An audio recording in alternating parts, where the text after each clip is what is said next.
All right, Trinidad and Tobago is now 3:06 in the nation's capital, and we are live under the radar with yours truly, Heavy Duty and David Welch. It is, what is today? Tuesday? Yeah, man, today is Tuesday. Hey, the weekdays go real fast now, or at least it feels like it.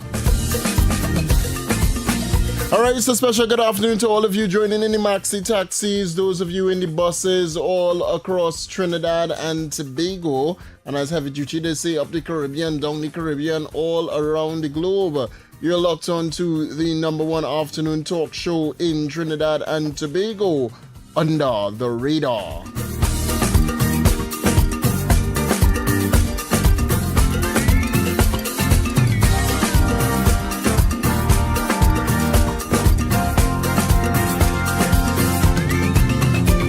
You know, a lot to talk about. I saw the opposition PNM, talking the talk, doing the thing. And I see I see this guy went on this morning show talking about PNM and Balize House. That's my questions to answer, Also in the news, I see Gary Griffith, man, raising alarms over the law allowing the detention orders, the PDUs, and saying, no politician should have such power, should wield this power. But I mean, if the tables were turned, Gary Griffith wasn't going to say anything. But anyway, that's in the news.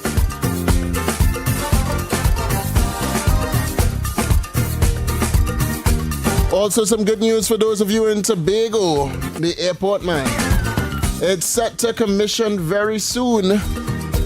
That's an international airport there, I mean, it's nice too,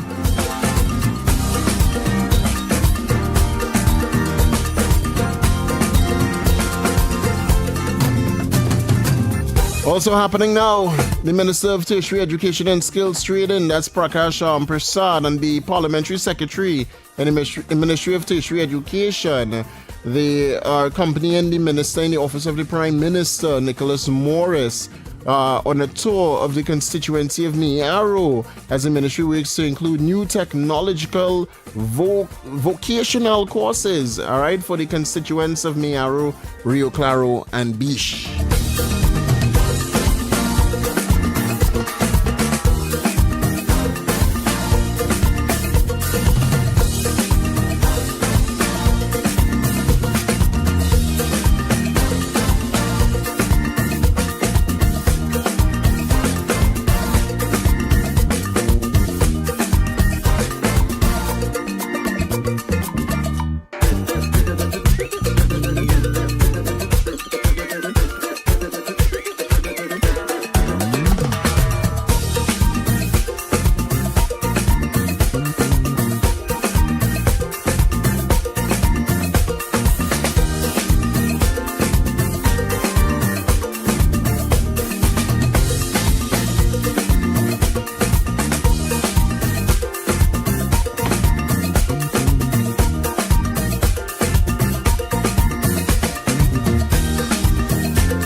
Alright, so we now getting everything started here, the computer. It'll take a while to load up, man. But anyway, the chairman of the People's National Movement says, and this is Marvin Gonzalez, by the way, he says that the opposition party is excited to defend its financial records and funding of the refurbished headquarters of Balize House. And I saw something else. In fact, I think we spoke about it here as well, where they were saying that they don't need to defend Balize House. They don't need to. But ironically, in this, I saw just a short while ago, looking for it again, right, they're calling on the halt of the AI data centers talks in Trinidad and Tobago, and they spoke on some financial, this should lead to blackouts and higher, something they say. And I said, but this PNM very much hypocritical, They are very much hypocritical. While they're calling on the government to do this and do that and hold this and hold that and provide all kind of financial documents, They are the ones that don't want to provide anything for Balize House. They are the ones that telling this nation that they don't need to do this, they don't need to do that. And you know what? They have to abide by the law, They have to abide by the law. And the law says the court order for the Balize House or for the PNM to provide its receipts. We want to see the receipts for Balize House, so we expect to see such. So I see CNC3 and all of them that have these people coming on the program to talk about Balize House and PNM and what PNM doing. PNM is a dead party. PNM is a dead party. And I can tell you why. It have persons across on social media, those that come out to say before that they are independent and they just look at things neutrally and they support no party, yet coming out and condemn the minister in the Ministry of Housing, Philip Alexander, for going down to Maloney and showing the people who left Maloney abandoned for 10 plus years. And you have people that are coming out to defend Camille Robinson-Regis and her ridiculous statement saying that it's the government fault, it's UNC fault, and not PNM fault. The PNM, Trinidad and Tobago, is dead. And I know it. I know it for a fact. I know that the People's National Movement is dead. They have a dying party. The opposition today, Penelope Beckles, is significantly weak. She has no argument. She has nothing to say. She cannot contribute to a national conversation or a national debate. I'd remind those on that side that, in fact, their former leaders, whether you want to say Stuart Young, Keith Rowley, anyone before that as well, every single PNM leader, they don't want Penelope Beckles. They have never chosen Penelope Beckles to run Trinidad and Tobago. If it wasn't for Keith Rowley stepping down and appointing Stuart Young as Prime Minister, Penelope Beckles would have never been there. But anyway, I digress. But the PNM is a dead political party, and soon it seems like Gary Griffith is one as well. Because the former Commissioner of Police, Gary Griffith, is raising some concerns. The former Commissioner of Police said is warning Trinidad and Tobago's preventative detention order. The PDO's legislation contains what he described as a dangerous flaw that could allow future governments to abuse extraordinary powers. In a statement issued on Tuesday, Griffith stressed that his concerns were not directly at the current security minister or any recent decision, but at the law itself, which he argued grant access or excessive authority to single political office holder. And if the tables were turned, he would have been utilizing the PDOs if he was a Minister of National Security. I already know that, because what Gary Griffith did when he was Commissioner of Police, though a lot of persons would say he bring down the crime rate, trust in the TTPS was up, all-time high, blah, blah, blah, and he tried to go after this one and that one and the other one. I will never forget Gary Griffith went after a lot of black boys down there in sea lots, and he put them to lie down for going in the water. I would never forget that. And while fets were happening up Bayshore and Westmoreland and stuff like that, the only people that were being targeted is the poor and in many societies. I could never forget that. I remember my whole dealings with Gary Griffith, and I like Gary Griffith. But right now, for people to say that the preventative detention orders, somehow the Minister of National Security or Homeland Security, whichever you want to call it now, utilizing the preventative detention orders as some kind of political ploy is absolutely nonsense. Because Gary Griffith would know that all of the information regarding to hold this one or that one or the other one comes directly from the Commissioner of Police. No one influences the Commissioner of Police decisions, and I've said it already. I've made it abundantly clear. The Commissioner of Police office operates significantly independent to any government arms. They do not take, and the Commissioner of Police in itself, Guerrero, does not take any instructions at all from Kamala Persad-Bissessar. He doesn't take instructions from Roger Alexander. He doesn't take instructions from anyone. The Commissioner of Police is advising the Security Council that Kamala Persad-Bissessar heads. He also has conversations with the Minister of National Security. In fact, I think it's quite clear how a PDO is done, and I think Roger Alexander, as a Minister of Homeland Security, went in depth about how a PDO is even signed on. He just puts his signature and the PDO is executed that way.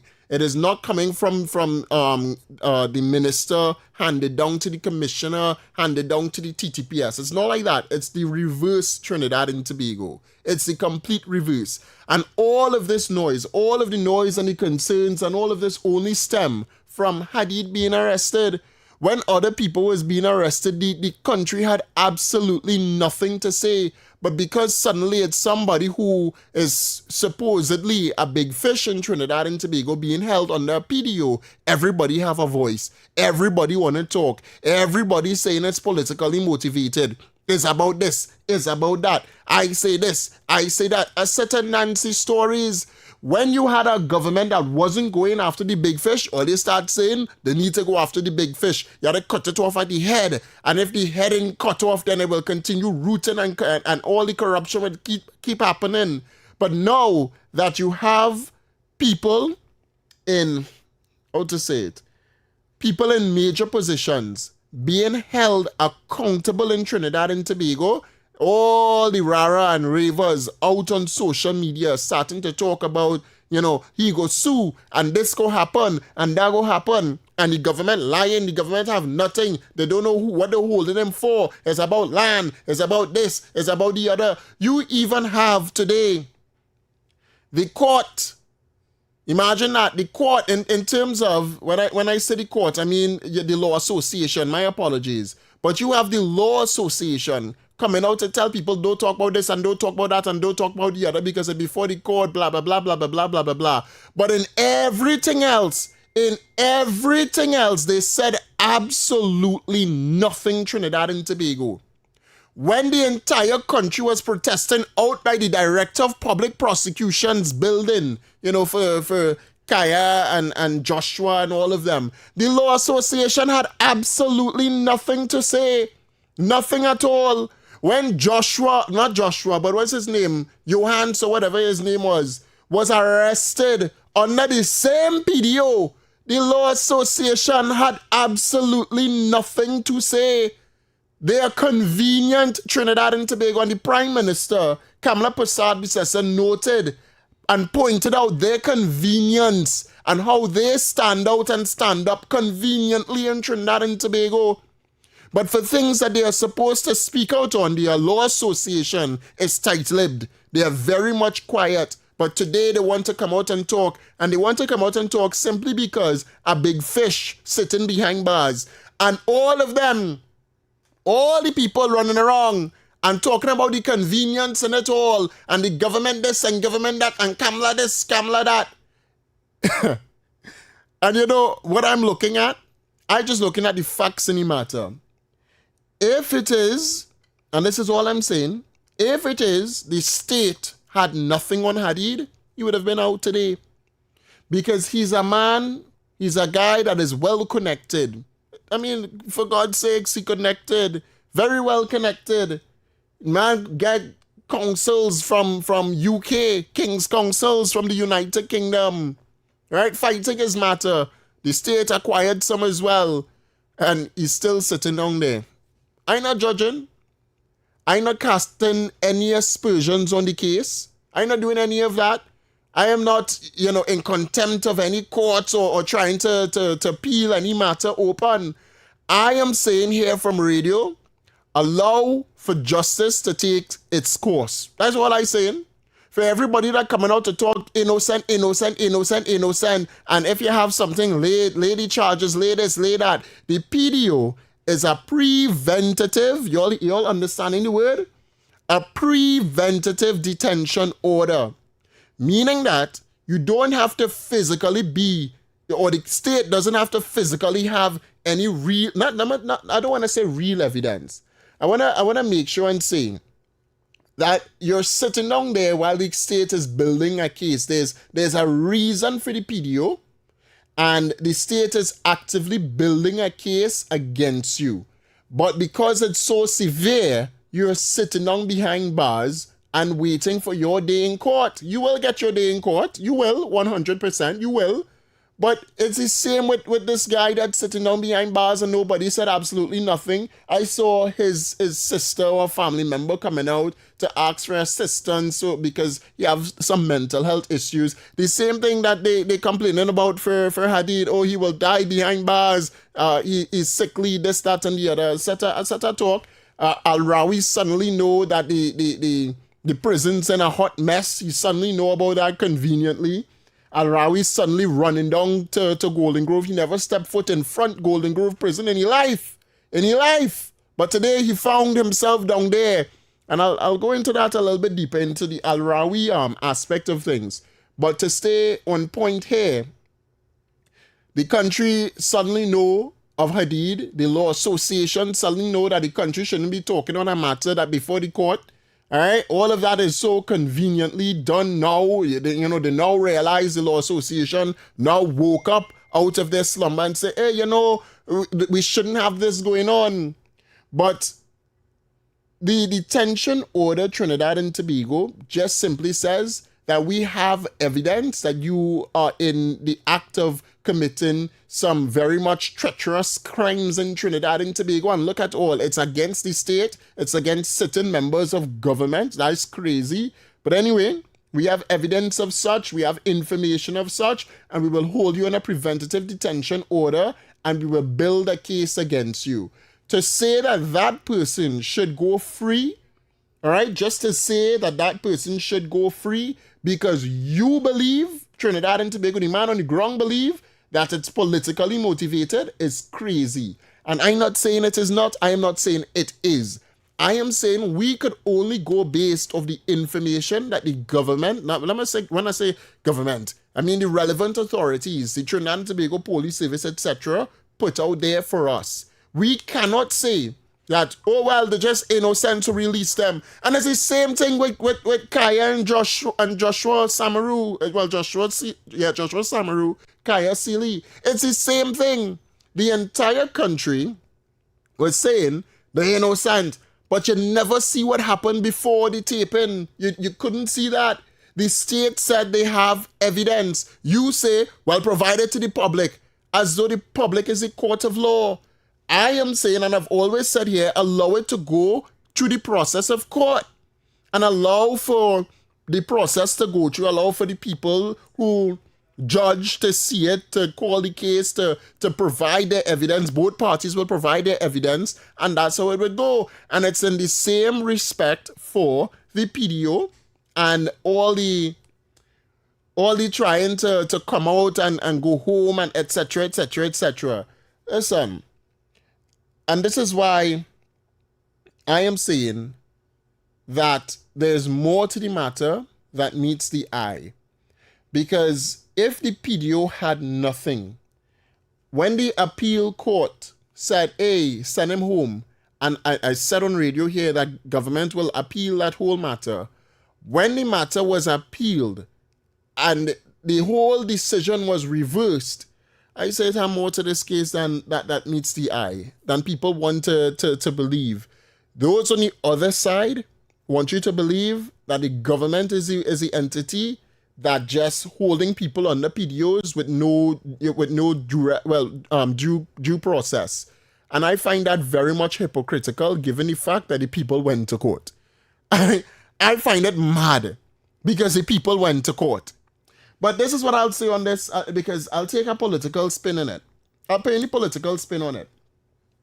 I want you, Trinidad and Tobago, those of you listening right now, to really, take a lovely introspection and recognize the fact that I'm going to paint a series of events here, right? I wish I had something to write on. Let me see what I have to write on here. Look at that paper here. Lovely. What does paper have on it? Good afternoon, Trinidad and Tobago. Okay, this is news. So I'll go right on it. Let's paint the picture here right now, all right? We will paint it together. And if at all I'm wrong, I'll open the phone lines later and you will tell me what you all think. So if you need to listen online as well. Talk City 91.1 FM online. But the Prime Minister went to the USA. You all remember that? And coming out of that, Trinidad and Tobago was signed on to the Shield of Americas. All right? Shield of Americas. Coming back to Trinidad and Tobago, now when she returned, we had Parliament. The Prime Minister went to Parliament and spoke on the trip to the USA via Parliament. During that, the Prime Minister indicated that she has a list. And she didn't just spoke on Trinidad politicians, she also spoke on politicians in the Caribbean, in CARICOM, within CARICOM, that's supposedly benefiting from crime and criminality. All right? So she spoke on a list, having a list, and she said that she would release that list, or she will give the opposition the opportunity to see the list, and there are certain elite names on the list. And then she also made reference, while talking about the list, to Balize House. Imagine that, to Balize House.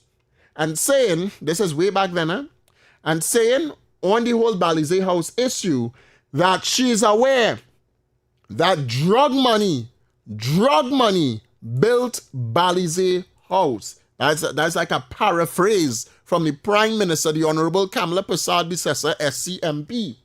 She said that drug money built Balize House.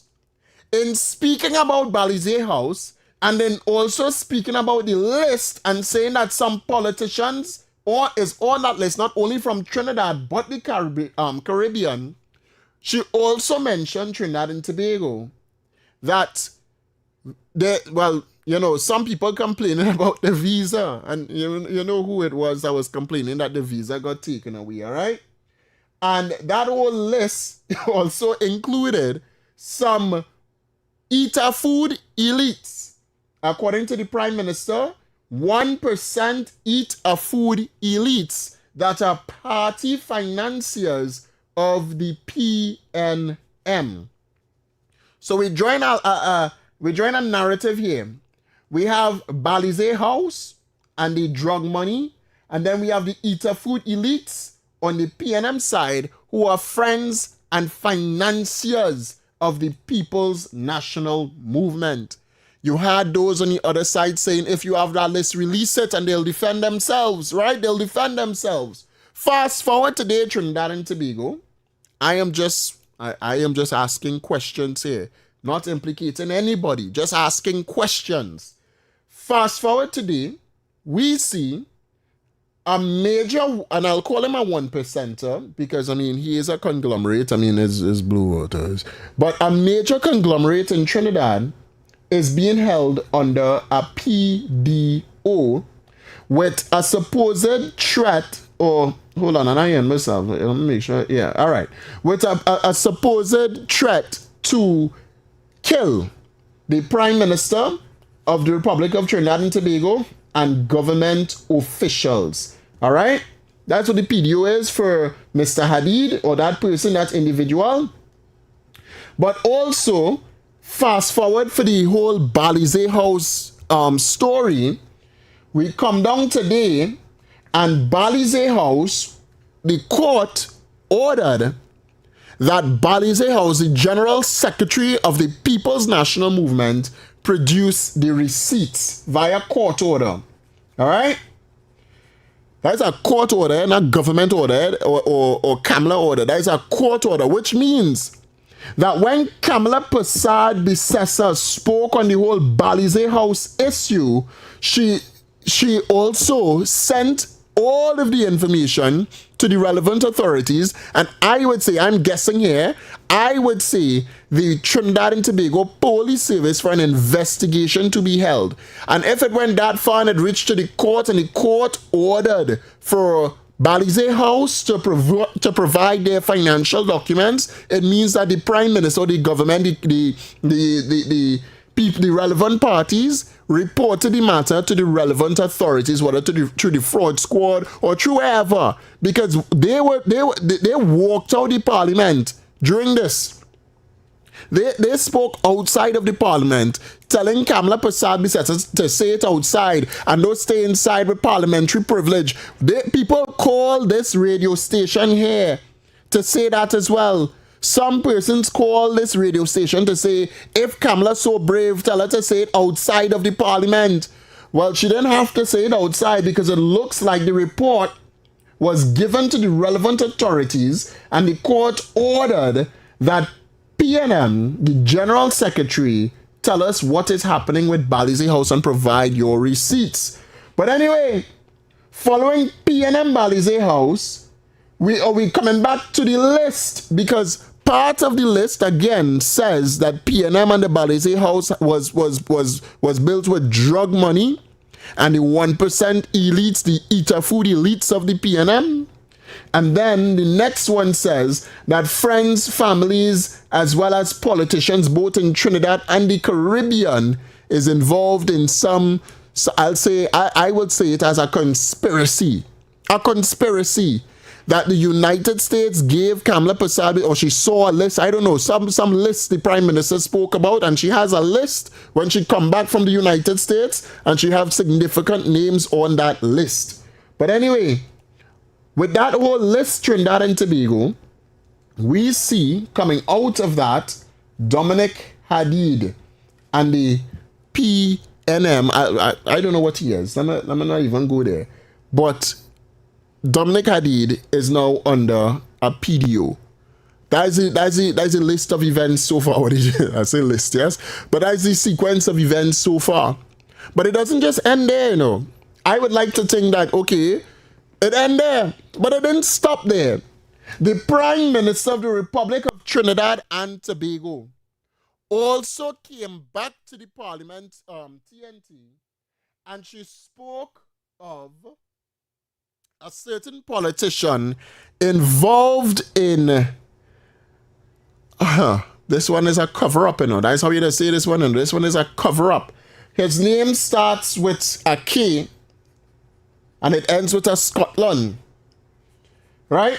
Because then that transpired. Keith Scotland and his law firm was called up in a whole matter with TN Tech. Is it TN Tech? Yeah, TN Tech. And that is the next matter that we are supposedly looking at to see an outcome and expect to see something soon, Trinidad and Tobago. Expect to see something soon. But if you telling me that this is not a government going after white-collared crime, then I don't know. Because what I see here, from the picture that I just painted out here, Trinidad and Tobago, I am seeing a major criminal gang. But I'll leave it there for now. Let me open the phone line. 622-4911, 622-4911. Any views or opinions expressed are solely those of the hosts and callers and do not represent the views, policies, or official position of Talk City 91.1, its management, or affiliates. Voice your opinion live on the air. 622-4911. Or send your WhatsApp voice notes to 394-4911. Talk City 91.1 FM. So they could be upset. They could cuss from now till never Trinidad and Tobago. It doesn't matter how much news appearance, press conferences, social media posts, ranting and raving that they do on that side. The facts will remain that all of the matters that Kamala Prasad Bissessar spoke about via parliament, is before the court. The list, the everything that Kamala Prasad Bissessar mentioned is currently being investigated and treated with by the relevant authorities. And some of it has already gone before the courts of the Republic of Trinidad and Tobago, especially pertaining to this list that the Prime Minister mentioned. But we're on the phone lines. Caller, you live. Good afternoon, Devon. David, go ahead. David, sorry and heavy. Good afternoon. Yeah, man.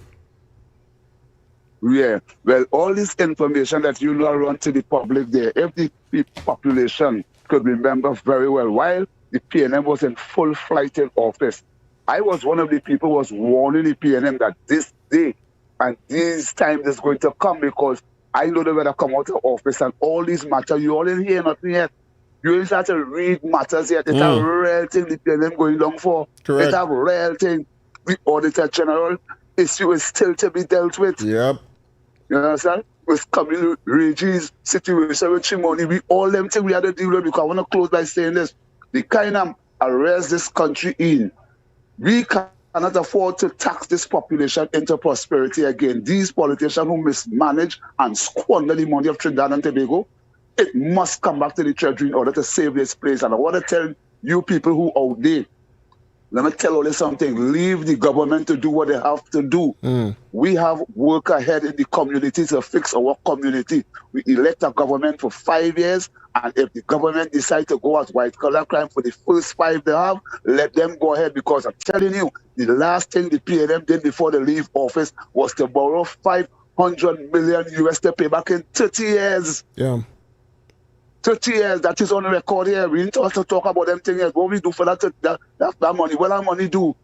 We just see an unfinished building in Port of Spain when they go into Port of Spain, and the grapefruit factory, a structure go up there, a set of wastage of money. That will go and start. Let the government do what they had to do. Good afternoon, Trinidad and Tobago. Thanks so much. Thanks so much. Call A Live. Yeah, afternoon, David. Yeah, man. Relative to the part with flavor right, that you touched on, that's Mr. Montai. Yeah. The state sent a pre-action protocol letter to recover the $2.4 million. Yes, through TNTech, yes. Yes, thank you. Anand Ramlogan representing the state. Yes, thank you for that. Right. Now, relative to your editorial a while ago there, beautiful, accurate and beautiful. Only one part I'm not with you with there. Sure. You should not really be interfering, using that word, with Mr. Alwari. He's acting as an attorney. So I'll come to him. I will tell you why. He will go here, he will go there. Don't attack him. No, I'll tell you why. I'll come into him. I ain't forget to. Let me write it down, yeah? Al-Rawi. Let me write down Al-Rawi name. I'll come into Al-Rawi. I'll tell you why Al-Rawi is on my radar. Caller.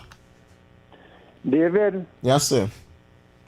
I'm glad to hear you mention the Shield of America. Do you have the tape pertaining to the ICC, the International Criminal Court? If you have that tape, play it for them, let them hear it from us, please. I will leave it there for now. Sure. Thanks so much. Anyway, one more. It's all sorts of calls coming in here, boy. Caller.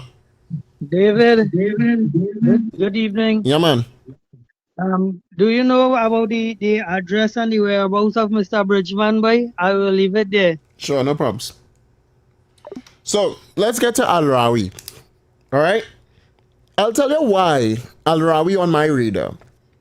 Faris Al-Rawi is on my radar simply because he sits as a senator, number one, and also, secondly, Al-Rawi is a former Attorney General to the Republic of Trinidad and Tobago. I want you all to understand that. He is a senator, and he also sits as a former Attorney General to the Republic of Trinidad and Tobago. You all don't understand how big it is to have a former Attorney General, not like a former Attorney General from 20 years ago, a former Attorney General from just about 2 years, 3 years now, that outside of the prison, in the night, the shield of the nights, waiting for a man who was held under PDO. And for what reason? For a plot, an alleged plot to kill a sitting prime minister and members of her government. That is not something that any former attorney general should just subscribe themselves to. I find if any matter, I absolutely find if Faris Al-Rawi in the matter. But he's the only attorney that stood up outside waiting for Mr. Hadid. That is suspicious. That tells me that the PNM in itself have serious questions to answer. I don't know. I just saying it to know. I just calling it out as I see it. This is not like, you won't find Annan Ramlogan standing up outside waiting for anybody, any client like that coming out of prison. I mean, you're going to send a junior staff or something. You won't come outside as a senior attorney in the matter and come outside like that in front of the prisons waiting for a man who has an alleged plot to take out a prime minister or take out any government officials, etc., etc. That is why he is on my radar. And the fact that for Balize House as well, Trinidad and Tobago, that they supposedly defending it so much and not wanting to provide any records is interesting. They have a lot of questions to answer, significant questions to answer. And that is why they are on my radar, and I will not let them slide. I'm watching with bated breath, and I'm looking on to see exactly what is taking place, exactly what will happen. So when Al-Rawi come outside the prisons and he talk about the state don't want to release and this and that and the other, and that's the narrative that the media ran with, as though the government didn't go, or the state didn't go through state representation, didn't go straight back to the appeals court to appeal that matter, because if they had done the same thing, trust and believe, the prison would not have released Dominic Hadid or any person in that matter without seeing what the appeal court say after the whole appeal by the government. But anyway, we have heavy duty here. Heavy. Good afternoon to you, David Welch, and good afternoon to the listeners of Talk City 91.1 FM. Yes, I am here. So, David, what's going on? Yeah, listen in the car. Yeah, listen in the car talking about the Hadid issue. I didn't get the gist of where it originated, probably from this. Nah, no seen that. Okay. What is it? Don't what? LATT, Southern lawyers condemn social yeah. media criticism of appeal court justice. Don't attack judges in Hadid's case. Yep, I saw that, but I wasn't on the fact that anybody attacking the judges. But we're going for a break. Yeah. And then we will come back and take more calls and opinions. All right, stay tuned to that. It's Bigo. You're locked on to Talk City 91.1 FM, your only address for talk radio right here. All right, under the radar. We'll be back right after this.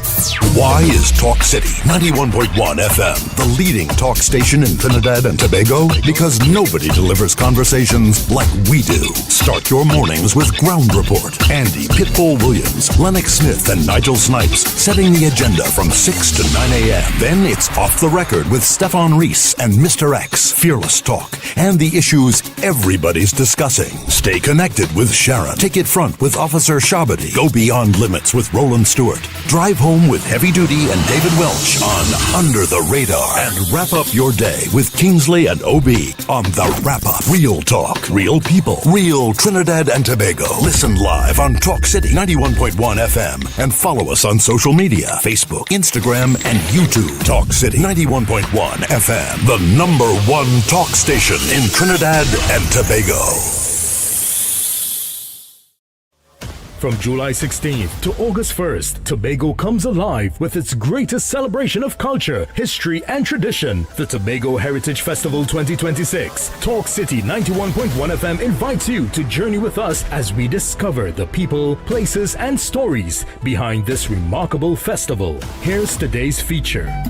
The Tobago Heritage Festival is much more than a series of cultural shows. It is Tobago's largest annual celebration of history, traditions, and community spirit. Created in the mid-1980s to preserve the island's unique customs, the festival brings Tobago's past to life through music, dance, storytelling, food, and folklore. Unlike many festivals that take place in one location, the Tobago Heritage Festival spreads across villages throughout the island. Each community proudly proudly presents its own traditions, giving visitors an authentic look at Tobagonian life and culture. This year's festival runs from July 16th to August 1st, 2026, celebrating the importance of community, togetherness, and cultural identity. The Tobago Heritage Festival 2026, keeping Tobago's rich heritage alive for future generations. Tobago Heritage Festival 2026. Let we tell the whole story. From July 16th to August 1st, Tobago comes alive with its greatest celebration of culture, history, and tradition. The Tobago Heritage Festival 2026. Talk City 91.1 FM invites you to journey with us as we discover the people, places, and stories behind this remarkable festival. Here's today's feature.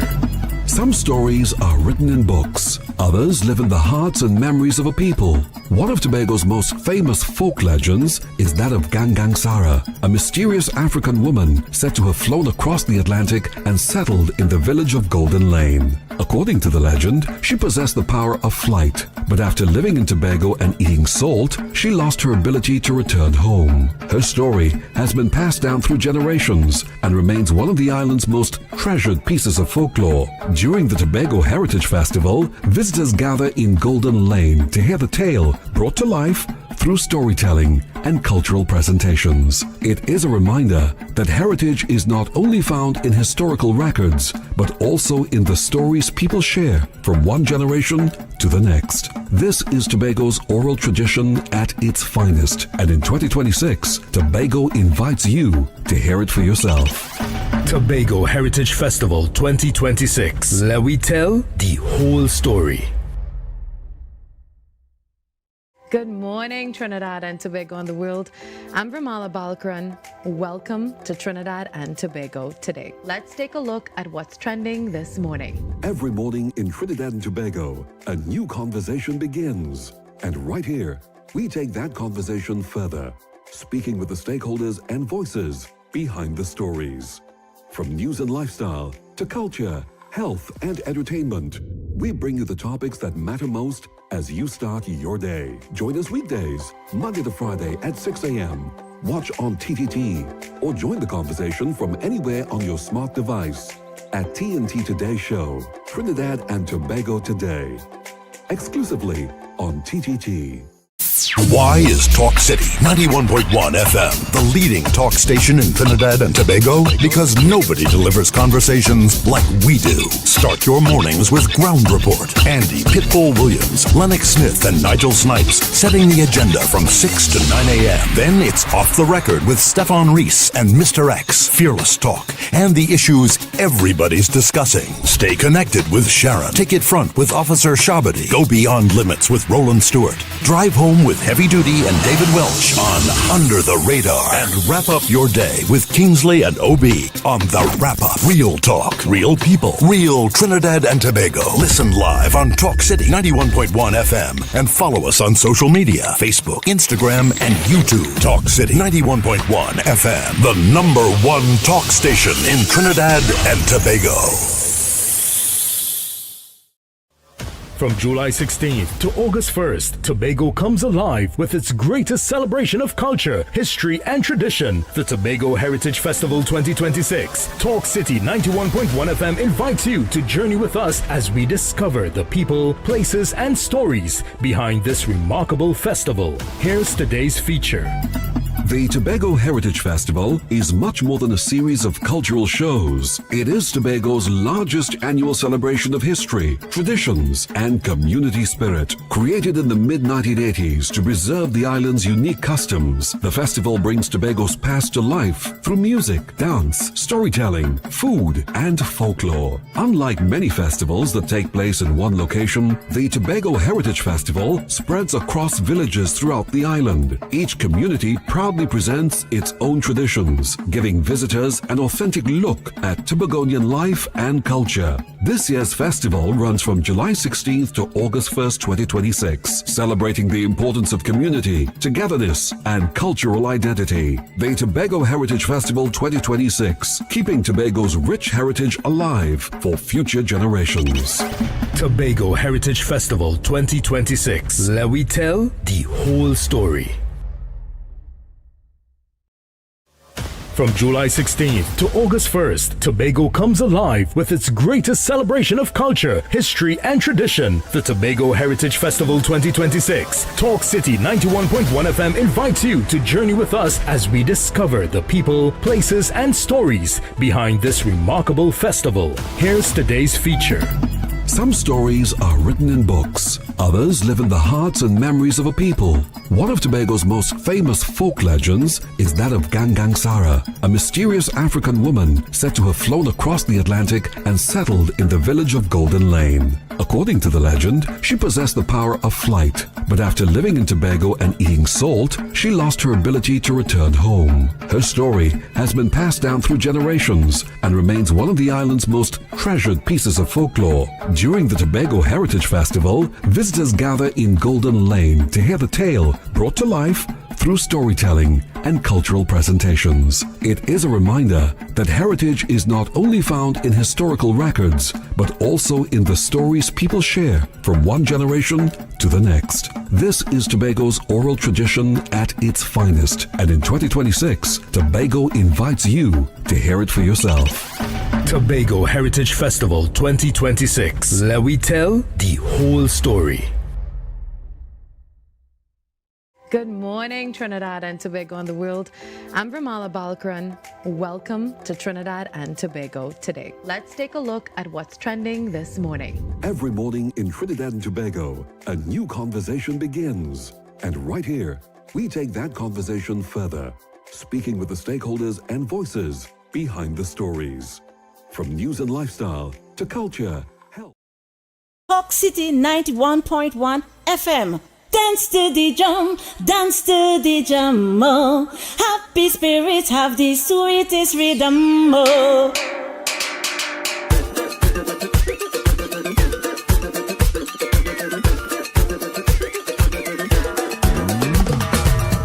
All right, Trinidad and Tobago, welcome back to the Inside. You're under the radar with Heavy Duty and David Welch.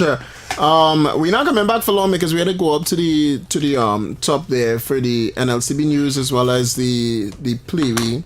But interesting, just a short while ago, we have appointed a new board for the Tourism Trinidad and Tobago Limited, ITTL. They today received their instruments of appointment from the Minister of Trade and Investment, Senator Satya Karma Maharaj.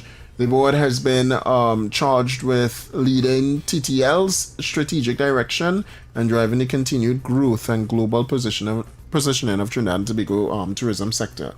But you wanted to talk about anything, boy? No, go ahead, take the course.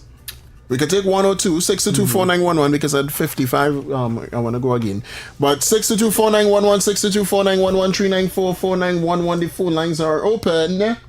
Call Talk City 91.1 FM now. 622-4911. WhatsApp us at 394-4911. All right, and for those that were looking for the stream with Minister Alexander yesterday, I see it's only on Facebook. It's not on YouTube. We're having some copyright issues on YouTube. Caller.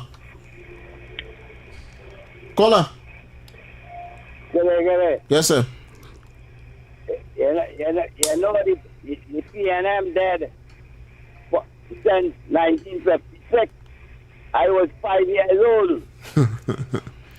Remember that? 1956. They was born and dead one time.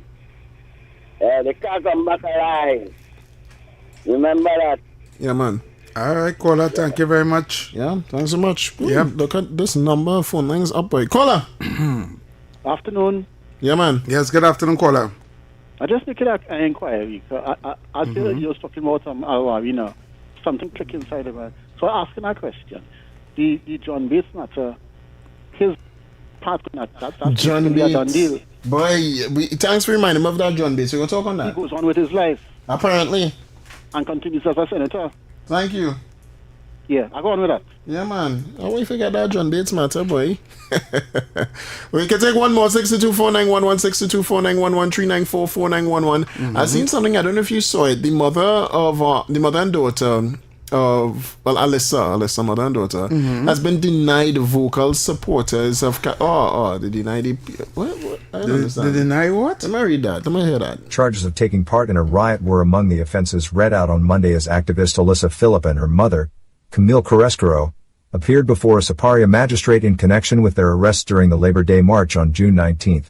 Philip pleaded not guilty to charges of taking part in a riot, disorderly behavior and resisting arrest when she appeared before Senior Magistrate Erica Baptiste Ramkasoon. Carrasquero also pleaded not guilty to charges of taking part in a riot, obstructing police in the execution of their duties and resisting arrest. The matter was adjourned to October 20th. The charges stem from the women's arrests during the Labor Day demonstrations. Following their detention, both were granted $60,000 station bail and were subsequently allowed to remain on that bail when they made an initial virtual court appearance before a master of the High Court. The case was later transferred to the Siparia Magistrates Court for the entering of pleas. Attorney Fiola Sandy is appearing on behalf of both women. Philip and Carrasquero are separately facing criminal proceedings arising out of another protest, which allegedly took place near the Office of the Director of Public Prosecutions, DPP, in May. And ironically, the Law Association says nothing on that. But anyway, that's the article, courtesy Express. Caller. Yeah, good afternoon. Mm-hmm. Yes, good afternoon, caller. Yeah, good afternoon. But City and I'm there, what Kamala doing right now? She's just throwing flowers on the course. She's shaking up top. There's no burial for them. It's fire. It's fire for them. Yeah. It ain't no burial. Right now, Kamala just doing it just to yourself and putting all the flowers. And we will carry them and destroy them. The UNC running this country for the next 40 years if they do the correct thing, boy. Yes, brother. Yes, it's like a loopy dog outside the prison stand up. You know when that owner discard a dog, the dog will follow the owner right back to the yard and stand up in front of the gate. Yeah. That's how far it's looking like in front of the prison. Yeah, agreed. And he shouldn't be there in the first place as a former attorney general. He make this man pack his bag, David. This man pack up his bag and thinking, "All right, boy, I'm going home." Genevieve's going to take a nice bait and we're going to make a nice little session tonight. Not knowing the man had to unpack his bag and sit down there still, boy. Right there. Thanks so much. Yeah, brother. Yeah, man. Thanks so much. Thank you very much, I see here the Privy Council has listed an appeal for the state in a legal proceedings against involving the businessman Dominic Hadid and his wife Genevieve Hadid. The matter filed as a JCPC 2026-0066 has been issued on July 21st, that's today, 2026, and originates from Trinidad and Tobago. The appellate of the Commissioner of Police, the Minister of Homeland Security, the Attorney General, and the Commissioner Elon Castelli. All right, the respondents, Dominic Hadid, Genevieve Hadid. When I see the date that this is going for, the Privy Council listing does not yet provide a hearing date, but they're looking for a speedy one. Anyway, stay tuned, Trinidad and Tobago. We're going up to the top of the hour. We have 2 minutes to go. Gotta take some of these ads in the second hour, man.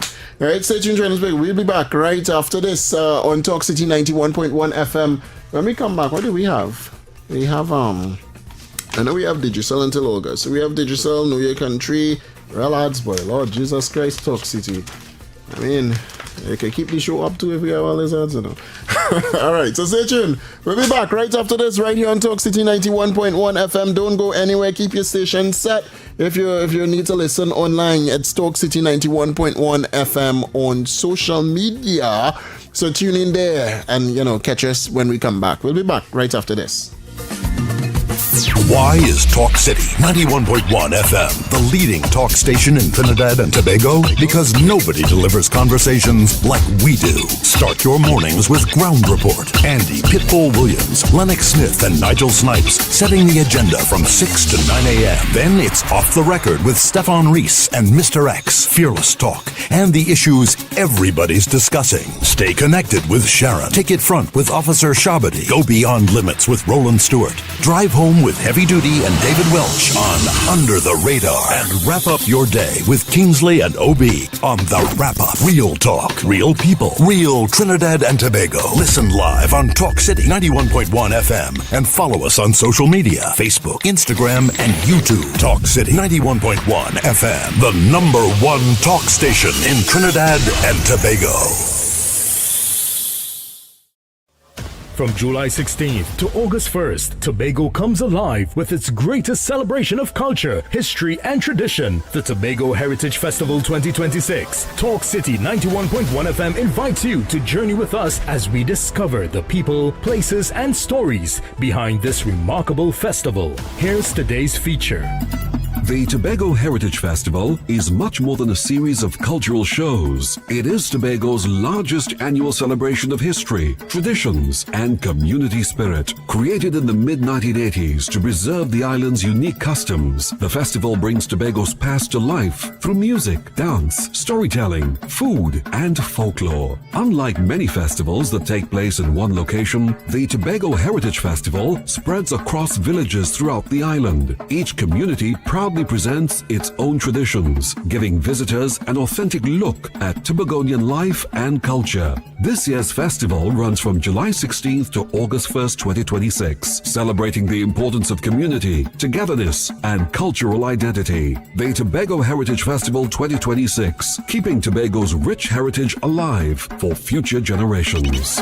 Tobago Heritage Festival 2026. Let we tell the whole story. From July 16th to August 1st, Tobago comes alive with its greatest celebration of culture, history, and tradition. The Tobago Heritage Festival 2026. Talk City 91.1 FM invites you to journey with us as we discover the people, places, and stories behind this remarkable festival. Here's today's feature. Some stories are written in books. Others live in the hearts and memories of a people. One of Tobago's most famous folk legends is that of Gangang Sara, a mysterious African woman said to have flown across the Atlantic and settled in the village of Golden Lane. According to the legend, she possessed the power of flight, but after living in Tobago and eating salt, she lost her ability to return home. Her story has been passed down through generations and remains one of the island's most treasured pieces of folklore. During the Tobago Heritage Festival, visitors gather in Golden Lane to hear the tale brought to life through storytelling and cultural presentations. It is a reminder that heritage is not only found in historical records, but also in the stories people share from one generation to the next. This is Tobago's oral tradition at its finest, and in 2026, Tobago invites you to hear it for yourself. Tobago Heritage Festival 2026. Let we tell the whole story. Good morning, Trinidad and Tobago and the world. I'm Ramala Balkaran. Welcome to Trinidad and Tobago today. Let's take a look at what's trending this morning. Every morning in Trinidad and Tobago, a new conversation begins. And right here, we take that conversation further, speaking with the stakeholders and voices behind the stories. From news and lifestyle to culture, health, and entertainment, we bring you the topics that matter most as you start your day. Join us weekdays, Monday to Friday at 6 a.m. Watch on TTT or join the conversation from anywhere on your smart device at TNT Today Show, Trinidad and Tobago Today. Exclusively on TTT.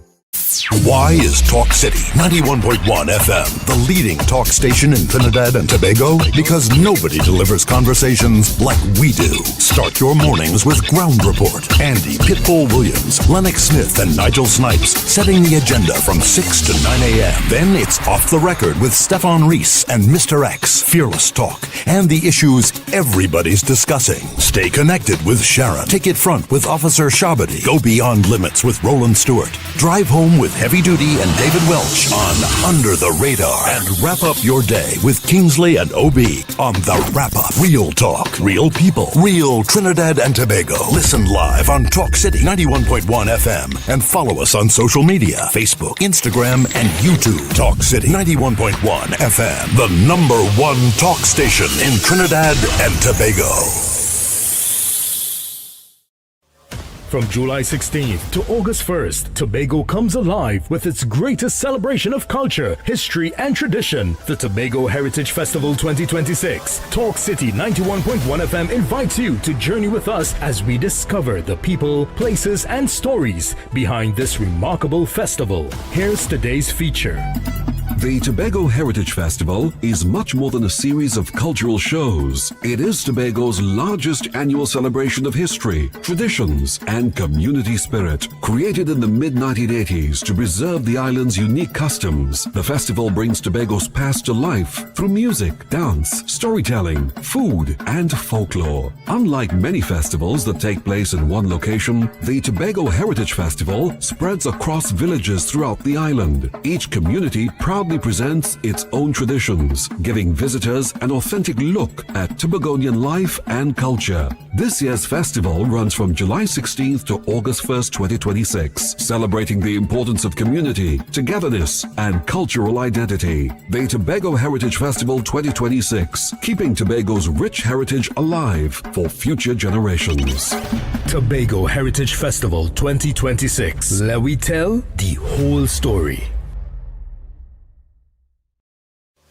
From July 16th to August 1st, Tobago comes alive with its greatest celebration of culture, history, and tradition. The Tobago Heritage Festival 2026. Talk City 91.1 FM invites you to journey with us as we discover the people, places, and stories behind this remarkable festival. Here's today's feature. Some stories are written in books. Others live in the hearts and memories of a people. One of Tobago's most famous folk legends is that of Gangang Sara, a mysterious African woman said to have flown across the Atlantic and settled in the village of Golden Lane. According to the legend, she possessed the power of flight, but after living in Tobago and eating salt, she lost her ability to return home. Her story has been passed down through generations and remains one of the island's most treasured pieces of folklore. During the Tobago Heritage Festival, visitors gather in Golden Lane to hear the tale brought to life through storytelling and cultural presentations. It is a reminder that heritage is not only found in historical records, but also in the stories people share from one generation to the next. This is Tobago's oral tradition at its finest, and in 2026, Tobago invites you to hear it for yourself. Tobago Heritage Festival 2026. Let we tell the whole story. Good morning, Trinidad and Tobago and the world. I'm Vermala Balkaran. Welcome to Trinidad and Tobago today. Let's take a look at what's trending this morning. Every morning in Trinidad and Tobago, a new conversation begins. And right here, we take that conversation further, speaking with the stakeholders and voices behind the stories. From news and lifestyle to culture, health, and entertainment, we bring you the topics that matter most as you start your day. Join us weekdays, Monday to Friday at 6 a.m. Watch on TTT or join the conversation from anywhere on your smart device at TNT Today Show, Trinidad and Tobago Today. Exclusively on TTT. Why is Talk City 91.1 FM the leading talk station in Trinidad and Tobago? Because nobody delivers conversations like we do. Start your mornings with Ground Report. Andy Pitbull Williams, Lennox Smith, and Nigel Snipes setting the agenda from 6 to 9 a.m. Then it's Off the Record with Stefan Reese and Mr. X, Fearless Talk, and the issues everybody's discussing. Stay connected with Sharon. Take it front with Officer Shabadi. Go beyond limits with Roland Stewart. Drive home with Heavy Duty and David Welch on Under the Radar. And wrap up your day with Kingsley and OB on The Wrap Up. Real talk, real people, real Trinidad and Tobago. Listen live on Talk City 91.1 FM and follow us on social media, Facebook, Instagram, and YouTube. Talk City 91.1 FM, the #1 talk station in Trinidad and Tobago. From July 16th to August 1st, Tobago comes alive with its greatest celebration of culture, history, and tradition. The Tobago Heritage Festival 2026. Talk City 91.1 FM invites you to journey with us as we discover the people, places, and stories behind this remarkable festival. Here's today's feature. The Tobago Heritage Festival is much more than a series of cultural shows. It is Tobago's largest annual celebration of history, traditions, and community spirit. Created in the mid-1980s to preserve the island's unique customs, the festival brings Tobago's past to life through music, dance, storytelling, food, and folklore. Unlike many festivals that take place in one location, the Tobago Heritage Festival spreads across villages throughout the island. Each community proudly presents its own traditions, giving visitors an authentic look at Tobagonian life and culture. This year's festival runs from July 16th to August 1st, 2026, celebrating the importance of community, togetherness, and cultural identity. The Tobago Heritage Festival 2026, keeping Tobago's rich heritage alive for future generations. Tobago Heritage Festival 2026. Let we tell the whole story. From July 16th to August 1st, Tobago comes alive with its greatest celebration of culture, history, and tradition. The Tobago Heritage Festival 2026. Talk City 91.1 FM invites you to journey with us as we discover the people, places, and stories behind this remarkable festival. Here's today's feature. Some stories are written in books. Others live in the hearts and memories of a people. One of Tobago's most famous folk legends is that of Gangang Sara, a mysterious African woman said to have flown across the Atlantic and settled in the village of Golden Lane. According to the legend, she possessed the power of flight, but after living in Tobago and eating salt, she lost her ability to return home. Her story has been passed down through generations and remains one of the island's most treasured pieces of folklore. During the Tobago Heritage Festival, visitors gather in Golden Lane to hear the tale brought to life through storytelling and cultural presentations. It is a reminder that heritage is not only found in historical records, but also in the stories people share from one generation to the next. This is Tobago's oral tradition at its finest, and in 2026, Tobago invites you to hear it for yourself. Tobago Heritage Festival 2026. Let we tell the whole story. Good morning, Trinidad and Tobago and the world. I'm Vermala Balkaran. Welcome to Trinidad and Tobago today. Let's take a look at what's trending this morning. Every morning in Trinidad and Tobago, a new conversation begins. And right here, we take that conversation further, speaking with the stakeholders and voices behind the stories. From news and lifestyle to culture, health, and entertainment, we bring you the topics that matter most as you start your day. Join us weekdays, Monday to Friday at 6 a.m. Watch on TTT or join the conversation from anywhere on your smart device at TNT Today Show, Trinidad and Tobago Today. Exclusively on TTT.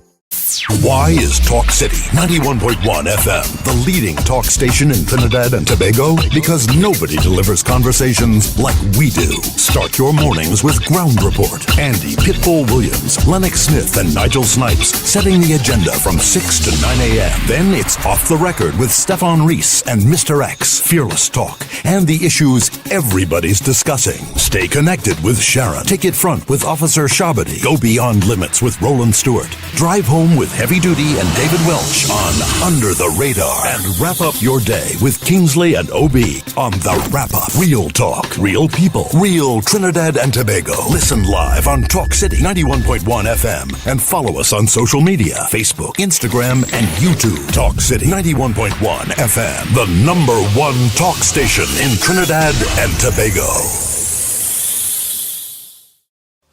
From July 16th to August 1st, Tobago comes alive with its greatest celebration of culture, history, and tradition. The Tobago Heritage Festival 2026. Talk City 91.1 FM invites you to journey with us as we discover the people, places, and stories behind this remarkable festival. Here's today's feature.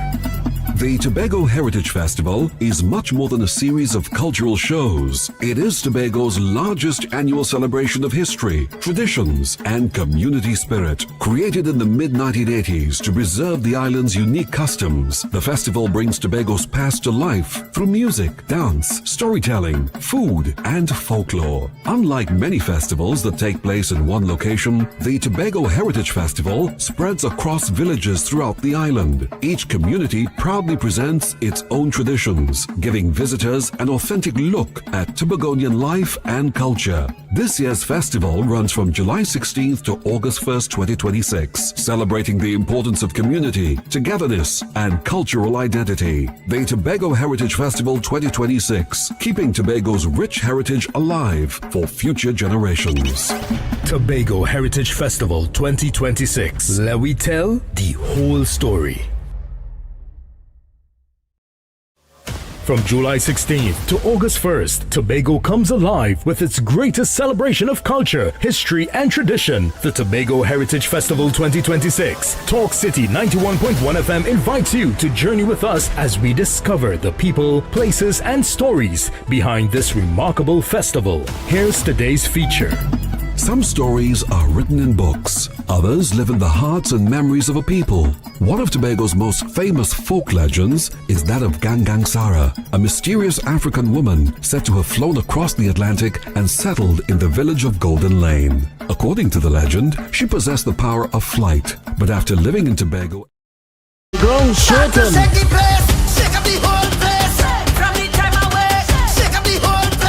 It's time to shake the place, Trinidad and Tobago. So all you football fans, get ready.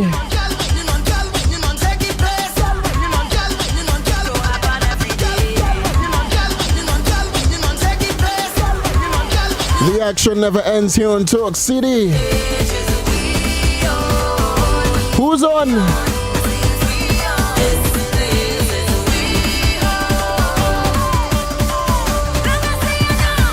The journey to the 5th CONCACAF Nation Leagues officially kicks off this Thursday right here on TTT with a highly anticipated official draw.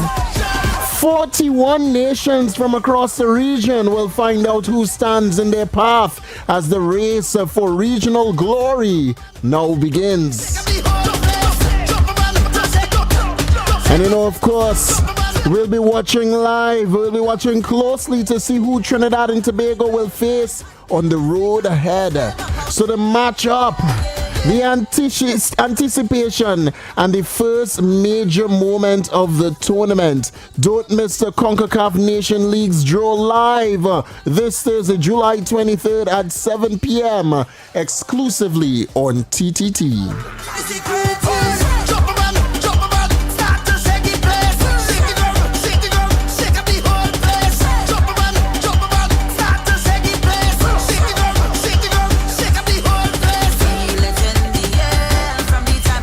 And you know, we have some tickets to give away, man.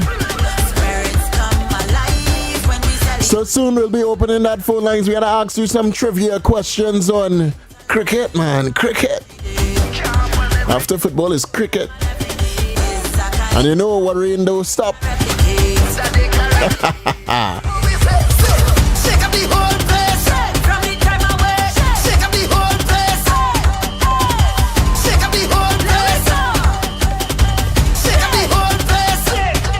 Whose place is this?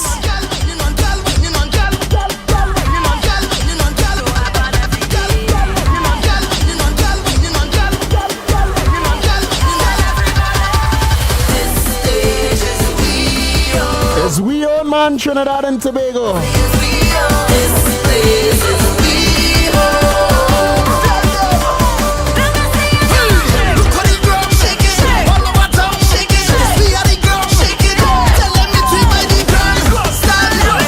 A West Indies versus Pakistan ticket giveaway trivia coming up in just a short bit, man.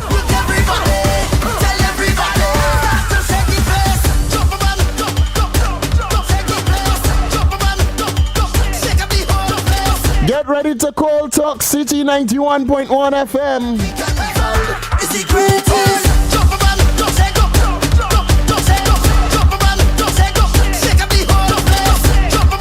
So see all you enjoying the music, man. I see you dancing. I see you.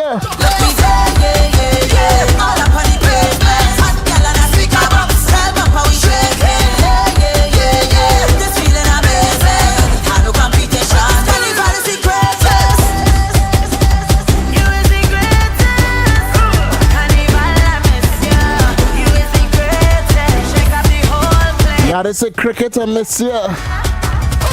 Shake up the whole place. Shake up the whole place. Shake up the whole place. From the time I wake. Shake up. You know, I say it's time to get them some performance, you know. Shake once we touch stage. Time for that performance. Shake once we touch stage. Once we touch stage. Once we touch stage. Once we touch stage. Tell Carnival we coming. Oh Lord, tell the stadium we coming. We coming. This is the encore. And you know this segment here today, right now, it is brought to you by Digicel. It's a bigger, better network. This is the encore.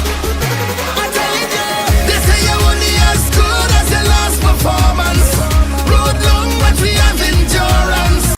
Stamina make me last for weeks. Now we turn the mass to a masterpiece. Last year was good, but we chasing greatness. That's why they call this show the greatest. I know we've been here before, but people want more. This is the encore. Everything If you're looking for more entertainment this July-August vacation, then you need to switch to Digicel Fiber and get the new Omni TV plans with Digicel Plus included. You can also enjoy 20% off for the next 6 months when you sign up today. That's more speed, more entertainment for the whole family, and also less on your bill. So visit your nearest Digicel store and switch today. Run hit to see we coming. We rough it up again and again and again. Tell Carnival we coming. We mash it up again and again and again. Be sure to dive into the July-August vacation with a Samsung headset for just $129 on a Digicel My Choice plan. So get 40 gigabytes, yes, that is 40 gigabytes of data, a Samsung A07 or A06 for just $129. Plus enjoy weekly chances to win only with Digicel Postpaid. That is more data, more Java, more wins. So visit your Digicel store and sign up today. The people them stage like it's an encore. Boys keep calling my name like it's an encore. It's time to give them performance. You're giving them performance with Digicel.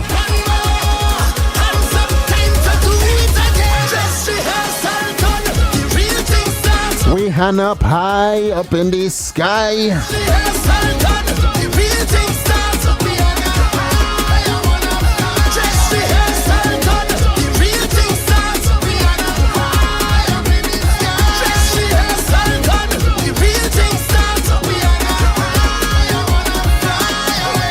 So if you're looking for more entertainment, Trinidad and Tobago, switch to Digicel Fiber and get the new Omni TV plans with Disney Plus included. Also, you can enjoy 20% off for the next 6 months when you sign up today. That is more speed, more entertainment for the entire family. Plus, it's less on your bill. So visit your nearest Digicel store and switch today.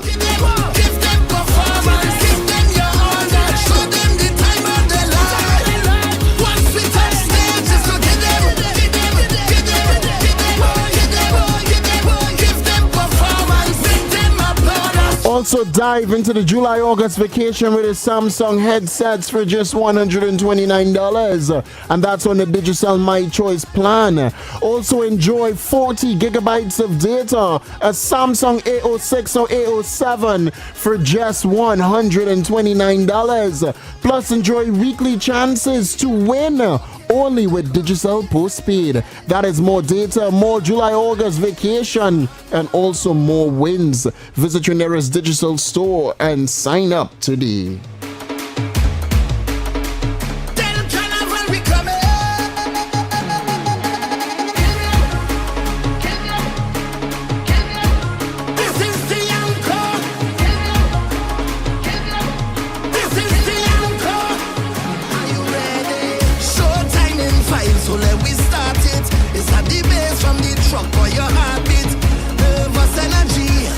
That look like cricket flight. I forget the word.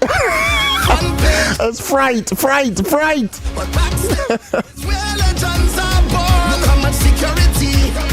Like it's the stage we fight now. I'm telling you, they say you're only as good as your last performance. The road long. We have enjoyed. Oh Lord, Trinidad. West Indies. Now we turn the mask to a masterpiece. Last year was good, but we're chasing greatness. That's why they call this show the greatest. I know we've been here before. This is what we want to tell Digicel, man.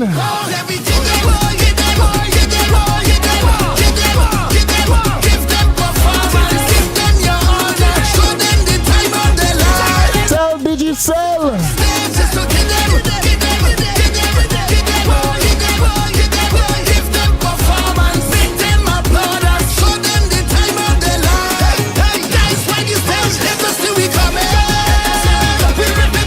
So if you're looking for more entertainment this July-August vacation, switch to Digicel Fiber and get the new Omni TV plans with Disney Plus included. Also enjoy 20% off for the next 6 months when you sign up today. That's more speed, more data for the whole family, and less on your bills. Visit your nearest Digicel store and switch today.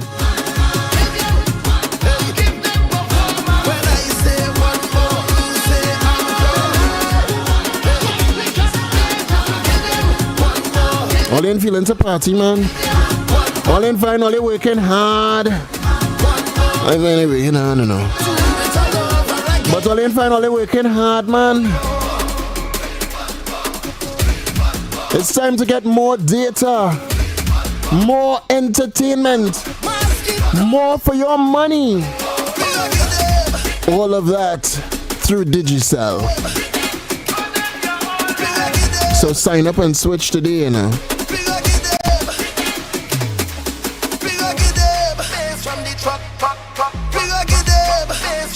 What we go get them?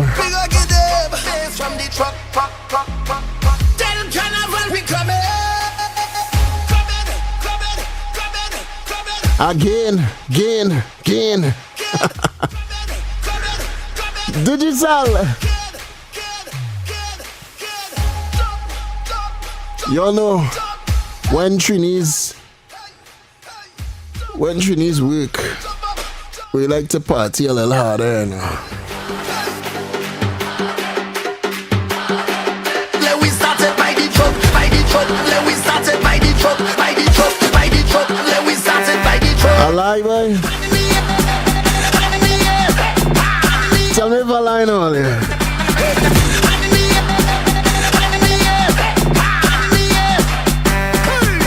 Y'all know who we partying with, right?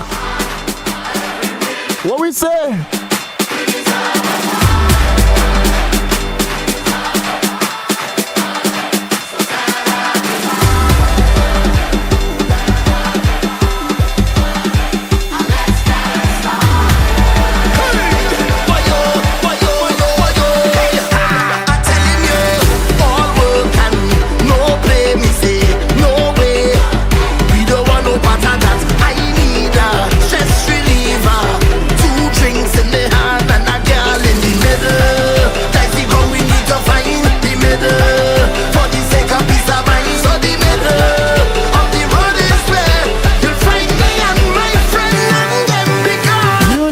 Dive into the July-August vacation with a Samsung headset for just $129, and that is on a Digicel My Choice plan. Plus, you can get a 40 gigabytes of data, a Samsung A06 or A07 for just $129. Plus, enjoy weekly chances to win only with Digicel Postpaid. That is more data, more Java, more wins. So visit your nearest Digicel store and sign up today. This segment was brought to you by Digicel. It's the bigger, better network. So enjoy the rest of the music courtesy Digicel Plus. So let me see ya.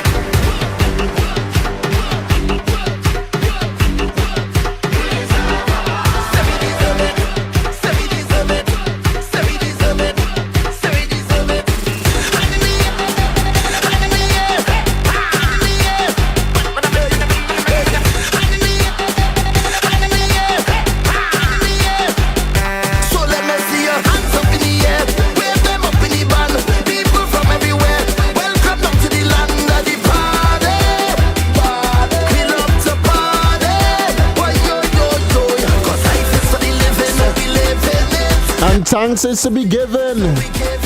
Don't be late. Don't be late. We have things to celebrate. I'm telling you. All you football fans, get ready because the journey to the 5th CONCACAF Nations League has officially kicked off. And it's kicked, well, it's unofficially kicked off. It's kicking off this Tuesday, right? But it is with the highly anticipated official draw. 41 nations from across the region will find out who stands in their path as the race for regional glory begins. And of course, we all will be watching very closely, that is, to see who Trinidad and Tobago will face on the road ahead. So the matchups, the anticipations, the first major moment of the tournament, don't miss it at all. The CONCACAF Nation League's draw will be live this Thursday, July 23rd at 7 p.m. exclusively on TTT. And all they complain about the football not being on TTT, but don't worry, CONCACAF, this Nations League draw will be live on TTT, alright? So tune in 7 p.m. to see that, alright? Alright, Trinidad and Tobago!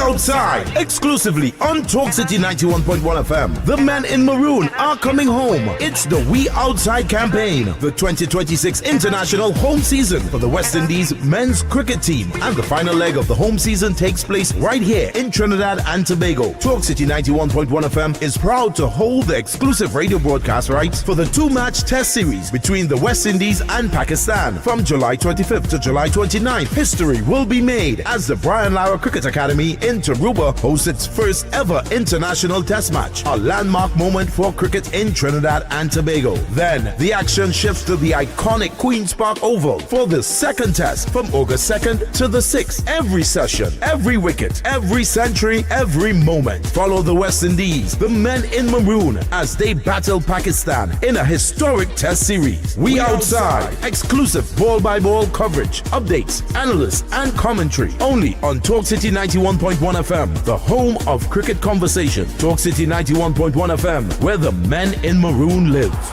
We are the ground shaking. We are the ground shaking. We are the ground shaking. Shaking, shaking.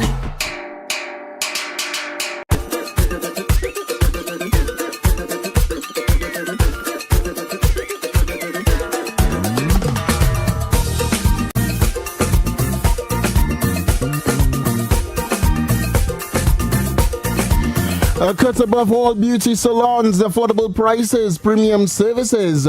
Looking for expert hairstylists who can bring your vision to life. At a Cut Above All, we specialize in everything hair related. From trendy styles to classic looks, all done by our top-of-the-line hair styling team.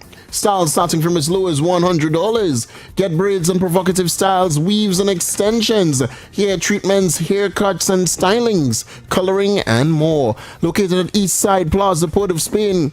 Call or WhatsApp us at 750-0909 or email us at remystyle2@yahoo.com. Look amazing without breaking the bank. Book your appointment today and experience the difference.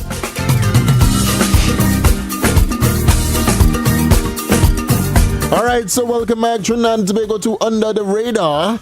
I think you all know what time it is. It is time to find out if you know what we know, if we know what you know, if you know what Heavy know, if Heavy know what you know, because this is Know Your Country. From history to culture, this is Know Your Country, only on Talk City 91.1 FM. All right, so the access phrase will be Know Your Country. So 622-4911, 622-4911-394-4911. Caller, access phrase. Know Your Country. Good afternoon, gentlemen. All right. Go ahead, Heavy. I told you. There was a song back in the 80s that had was equivalent to the pop song We Are the World that took place in the United States of America. Right? What was the name of that song? I can remember Michael Jackson song it We Are the World. Right, but there was a Trinidadian with Calypso artist singing. What's the name of that song that the Calypso artist and them sang?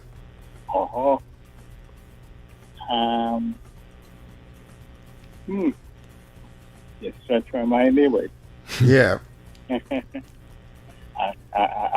can't think of that, you know. And I am a old stage in the 80s. Yep. It used to show on TV. All the Calypsonians and soca artists sang in that song. Sang a verse of something in the song. It used to show on TTT. All right. I know what you're saying, but... Yeah, all right. Okay, then. We get somebody else a chance. I ain't gonna put you in the dungeon just because you call Michael Jackson, man. I'm a Michael Jackson fan. I'm being biased today. Call her access phrase. Know Your Country. Yeah, man. Yes. A pop culture song, We Are the World. The Trinidad and Tobago version of it was called what? Now is the time. Now is the time. Very good. Right, out of the jail. Thank you very much. Glory for you. I hear that song. Now is the time. No, I feel like I hear it. I feel like I hear it. David, but you have to hear that song. I feel it in my mind. It's in my mind. Thank you, caller. Caller, access phrase.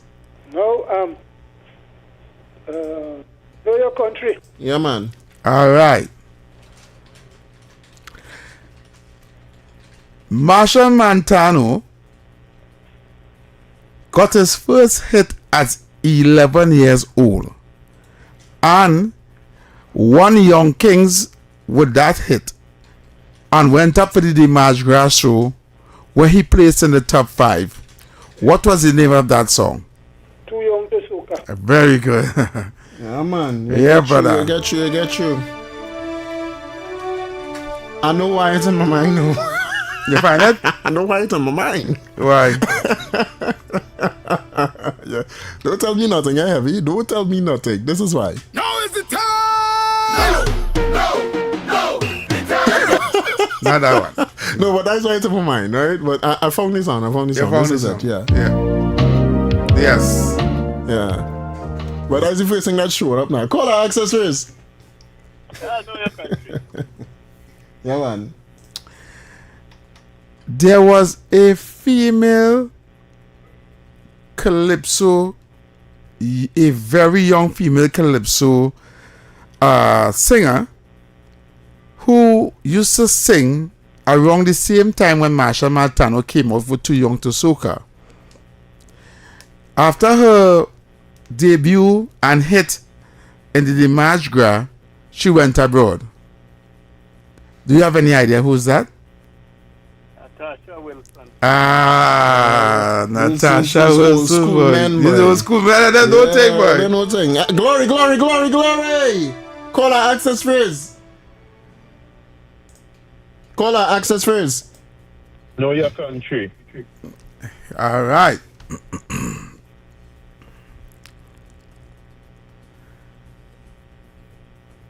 Hello? The Mighty Shadow. Yeah. Right? After sitting out of the Calypso arena for some years, came back with a hit. What's wrong with me? But he didn't even he didn't even finish. You got it? He didn't even No, not that the song. He will never finish the question. You gotta go to jail. He never finish the question, man. Straight in. Don't Yeah, pass yeah, go. yeah, Don't yeah. pass go. Should I wait? 622-4911, 622-4911, That is the number to call. That now is the time stuck in my head now, boy. Wow. I listened to the Calypso. Yeah, I didn't listen to the Calypso. I didn't hear it. Never hear it. 622-4911, 622-4911, That is the number to call. Trinidad and Tobago. So call now. You know, the lines was up just now, you know. The man call and come and... Yeah, he didn't let me finish the question. Yeah, and bug the thing. Man. All they calling now. Calling. All right. Yeah, they see now. Look, keep going back up again. All the lines light up. There we go. It's a caller access first. No, your country. She say no in the jail or she get free? She free? I think she free. I am free. Yeah, she free. You know, you just have a voice for the jail now. Oh, God. They ain't gonna need this woman alone at all, eh? You just want to put the woman in the jail, right? You. She's the one that don't like the Aisha speed sound. I hope you watch Wilka, but go ahead. Oh, he did really good. I watched it. Oh, you see, you like it now? Yeah, I don't really like it now, but I rate his performance. Really nice. All right. The Mighty Shadow, being disgruntled after he didn't won the Mardi Gras, stayed away from Calypso competition for some years. He then came back with a hit, right, that was produced by Robert Amaro Studios in Caribbean Sound Basin. Can you tell me what's the name of that song? Oh, yes, I party that song in Lions. Oh my God, just now. I'll give you a hint. It starts with D. D? Not Dingole. It is Dingole. Dingole? Yes, it is Dingole. She said not Dingole. I know you was thinking. Which one? You was thinking, when you say rag, hold your rag. Yes. No, he sang that the year after. Dingole was when he came out with Dingole, he come back on in the forefront with the music, and then he following year he sang rag and he sang I'm looking for horn and thing, and that's when he went if you see me down in the car, no music. People looking at me like this is not Chinese. All right. Well, glory to you. Glory to you. Hey, glory. All right, cool. Call our access first. All right. The Mighty Shadow had a son that used to sing Calypso also. What was his name?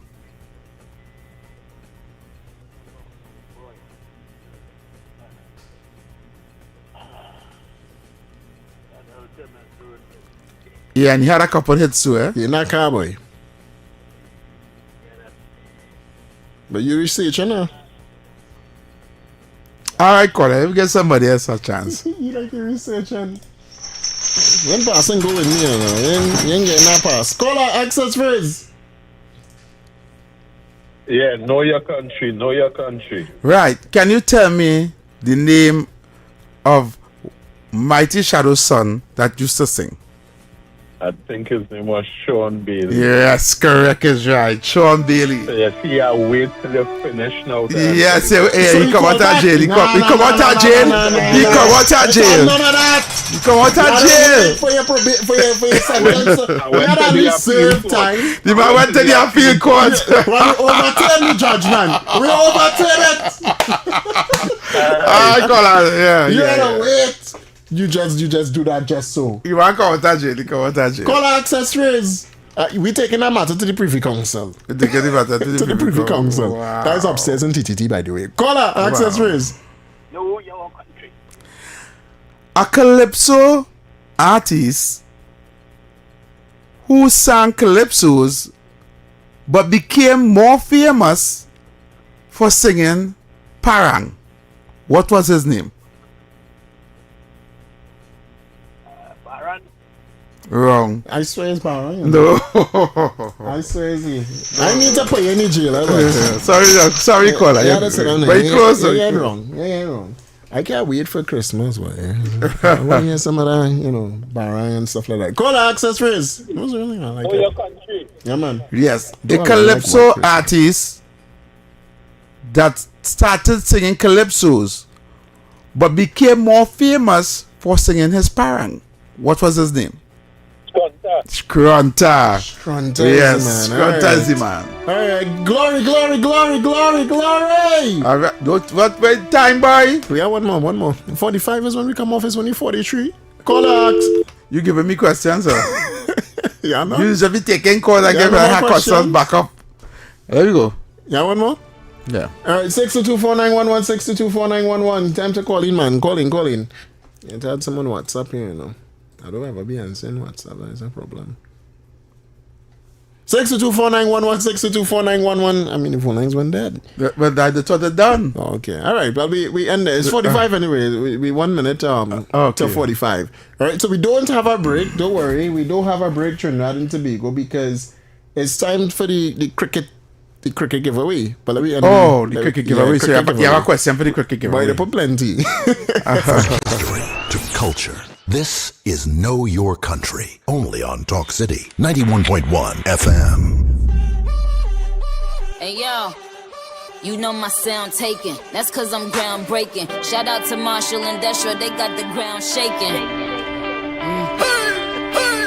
Trinidad, my country, the greatest carnival of all time.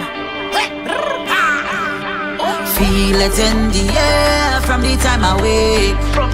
And you know it's time, Trinidad and Tobago. It is time to win a pair of tickets. Well, there's only one pair per winner. That's what it's saying here, right? But it is now time for cricket trivia right here on Talk City 91.1 FM. There could only be one winner. We have an access phrase. The access phrase for this one is cricket trivia on Talk City, and you could win yourself a pair of ticket right now to that West Indies versus Pakistan ticket giveaway or the match. All right, so caller, where's the access phrase? Cricket trivia on Talk City. All right, lovely. You ready for your question? You seem like a guru, man. So I'm going to say a guru question. Let's see here. How many runs did Brian Lara score in his world record test innings? He scored 405. Yeah, you're close, or no? You're close. I'll give you another try. I'll give you another try. Give me another number. Go ahead. 401. Too bad, man. I will pay you in the dungeon for that. The dungeon still active, you know. Nah, don't put nobody in no dungeon. Leave the dungeon for Know Your Country. Right? You want to bring dungeon in everything? Did you sell him pay for the dungeon, huh? All right, well, you don't have it. All right, cool. Sorry about that. Sorry about that. Shout out to Marshall Wi-Fi, wanted a real rap. Caller, access phrase. It's the song, boy. You like it? No. Too bad. Just play Rally Wrong the West Indies or something now. Where's Rally Wrong the West Indies? Hold on, Granny. I hear what you. David, brother. There's a song on the thing, though. That the song will put that? The Dasha song here on all that. Go ahead. All right, Granny. You're a cricket guru? Get Granny a question there. You're a cricket guru, Granny? Yeah. You know your cricket? Yeah. You sure you know your cricket?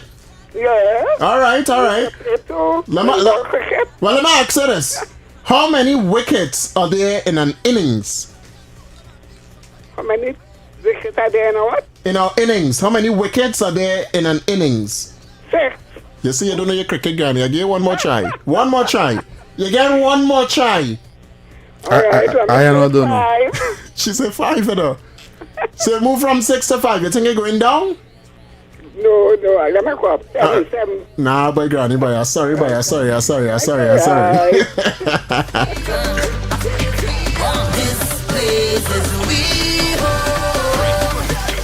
of them questions you're asking there, I know. I don't know none of them questions. Caller, access phrase. Cricket trivia on Talk City. All right, lovely. You know your cricketer?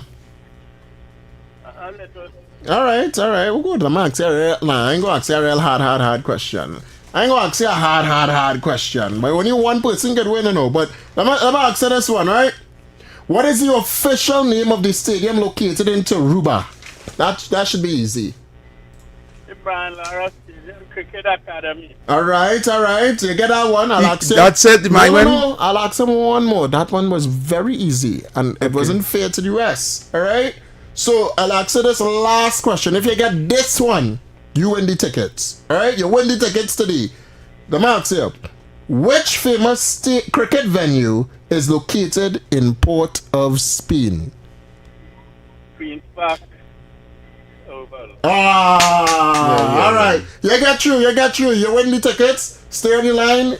We'll take your information and we move from there. All right. So hold on. Let me get a song line up here. When you go, you know what you're going to do. You're going to not behave yourself. Now. Hope you know that. When you go behave yourself. Why are you telling Uncle to behave yourself? Uncle, just behave yourself. Stay on the line, Uncle. Stay on the line, Uncle. We want to take information.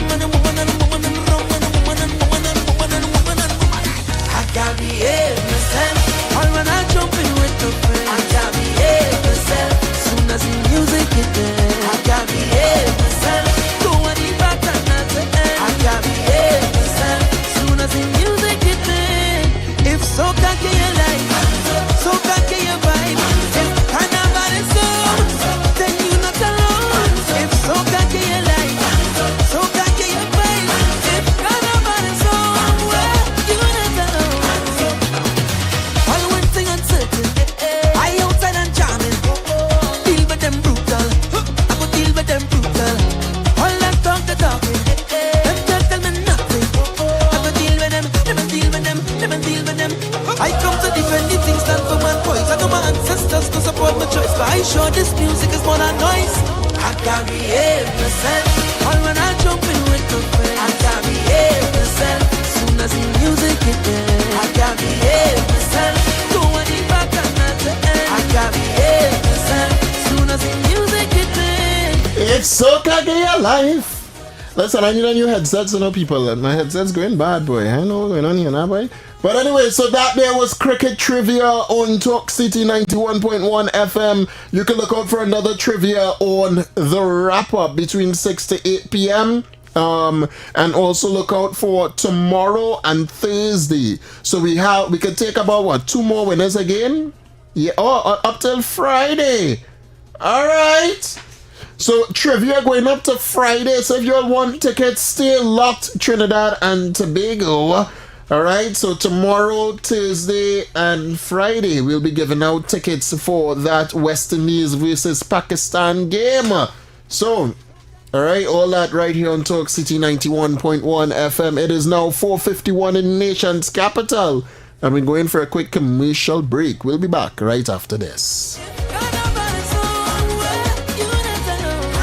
Why is Talk City 91.1 FM the leading talk station in Trinidad and Tobago? Because nobody delivers conversations like we do. Start your mornings with Ground Report. Andy Pitbull Williams, Lennox Smith, and Nigel Snipes setting the agenda from 6 to 9 a.m. Then it's Off the Record with Stefan Reese and Mr. X, Fearless Talk, and the issues everybody's discussing. Stay connected with Sharon. Ticket Front with Officer Shabadi. Go Beyond Limits with Roland Stewart. Drive Home with Heavy Duty and David Welch on Under the Radar. And wrap up your day with Kingsley and OB on The Wrap Up. Real talk, real people, real Trinidad and Tobago. Listen live on Talk City 91.1 FM and follow us on social media, Facebook, Instagram, and YouTube. Talk City 91.1 FM, the #1 talk station in Trinidad and Tobago. From July 16th to August 1st, Tobago comes alive with its greatest celebration of culture, history, and tradition, the Tobago Heritage Festival 2026. Talk City 91.1 FM invites you to journey with us as we discover the people, places, and stories behind this remarkable festival. Here's today's feature. The Tobago Heritage Festival is much more than a series of cultural shows. It is Tobago's largest annual celebration of history, traditions, and community spirit. Created in the mid-1980s to preserve the island's unique customs, the festival brings Tobago's past to life through music, dance, storytelling, food, and folklore. Unlike many festivals that take place in one location, the Tobago Heritage Festival spreads across villages throughout the island. Each community proudly proudly presents its own traditions, giving visitors an authentic look at Tobagonian life and culture. This year's festival runs from July 16th to August 1st, 2026, celebrating the importance of community, togetherness, and cultural identity. The Tobago Heritage Festival 2026, keeping Tobago's rich heritage alive for future generations. Tobago Heritage Festival 2026. Let we tell the whole story. From July 16th to August 1st, Tobago comes alive with its greatest celebration of culture, history, and tradition. The Tobago Heritage Festival 2026. Talk City 91.1 FM invites you to journey with us as we discover the people, places, and stories behind this remarkable festival. Here's today's feature. Some stories are written in books. Others live in the hearts and memories of a people. One of Tobago's most famous folk legends is that of Gangang Sara, a mysterious African woman said to have flown across the Atlantic and settled in the village of Golden Lane. According to the legend, she possessed the power of flight, but after living in Tobago and eating salt, she lost her ability to return home. Her story has been passed down through generations and remains one of the island's most treasured pieces of folklore. During the Tobago Heritage Festival, visitors gather in Golden Lane to hear the tale brought to life through storytelling and cultural presentations. It is a reminder that heritage is not only found in historical records, but also in the stories people share from one generation to the next. This is Tobago's oral tradition at its finest, and in 2026, Tobago invites you to hear it for yourself. Tobago Heritage Festival 2026. Let we tell the whole story. Good morning, Trinidad and Tobago and the world.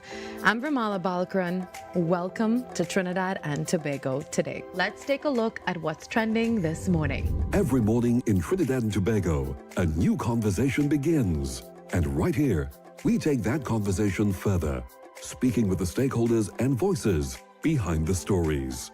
From news and lifestyle to culture, health, and entertainment, we bring you the topics that matter most as you start your day. Join us weekdays, Monday to Friday at 6 a.m.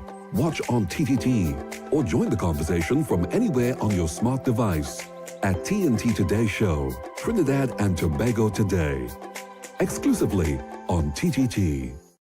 Why is Talk City 91.1 FM the leading talk station in Trinidad and Tobago? Because nobody delivers conversations like we do. Start your mornings with Ground Report. Andy Pitbull Williams, Lennox Smith, and Nigel Snipes setting the agenda from 6 to 9 a.m. Then it's Off the Record with Stefan Reese and Mr. X, Fearless Talk, and the issues everybody's discussing. Stay connected with Sharon. Ticket Front with Officer Shabadi. Go Beyond Limits with Roland Stewart. Drive Home with Heavy Duty and David Welch on Under the Radar. And wrap up your day with Kingsley and OB on The Wrap Up. Real talk, real people, real Trinidad and Tobago. Listen live on Talk City 91.1 FM and follow us on social media, Facebook, Instagram, and YouTube. Talk City 91.1 FM, the #1 talk station in Trinidad and Tobago.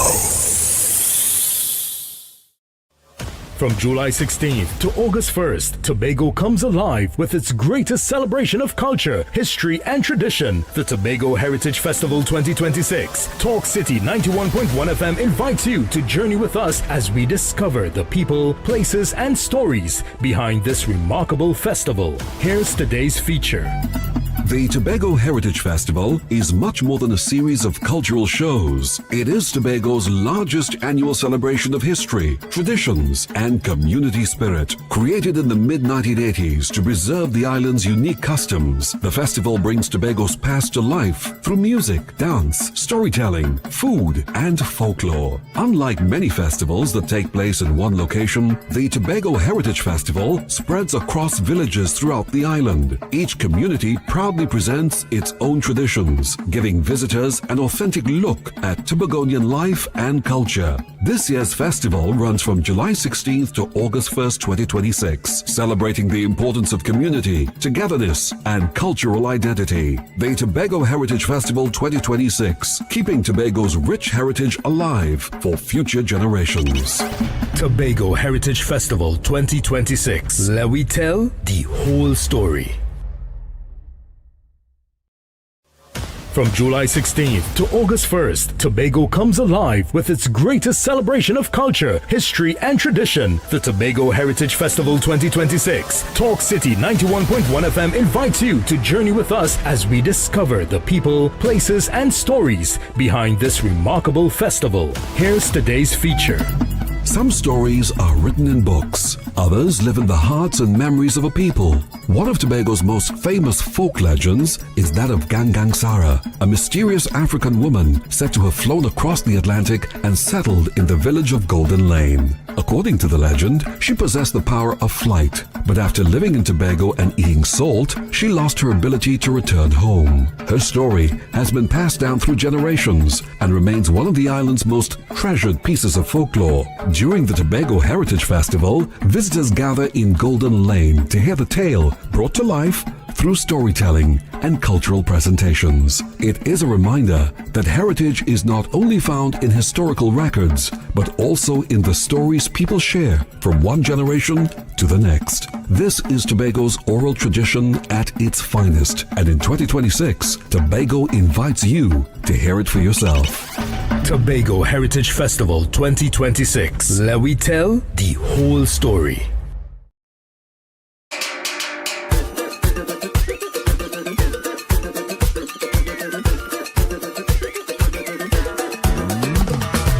All right, welcome back to the Inside Trinidad and Tobago. Listen, I need new headsets so bad. I could hear everything going on in the studio, and I know that's now it's sounding online. I could hear everything.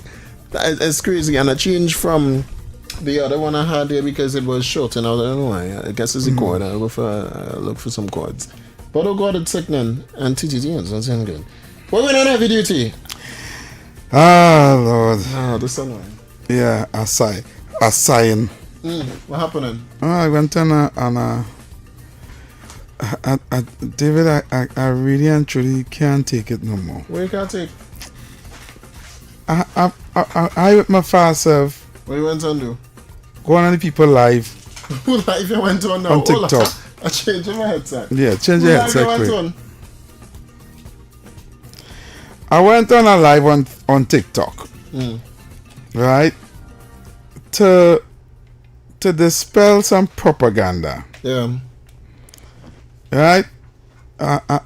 David, I was just listening to the live. I'm feeling sick.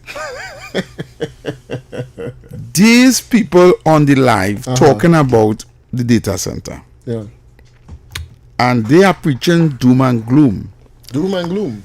Oh, the environment, and it would damage the environment, and this and that, and they wanted the bees, and if the data center go kill the bees, and them won't be able to make no honey, and bees are important for pollination, and oh, they're going to build data center, and they don't know what they're doing, and oh, better we stay broke instead of bringing the data center to Trinidad, and that good thing, environment, and this and that, and America, they want no data center, why they bringing it here, and we have a backwater country, that's why they want to bring it here, and they don't want the capability in America. So they're building it here because we looking like we begging for data center and they're just throwing it on we and all that's on our life. Yeah, now. And they are professing to have degrees and educated. That was making to add insult to injury. These people speaking, right? Like they're properly well educated and they have facts. And they do research on data center and they have a difference between data center and AI data center. It's two different things. And we going on, they say construction start, Papa. Oh, but P&M construction. P&M was being one. The ministry confirmed it. Right? So, I am listening to these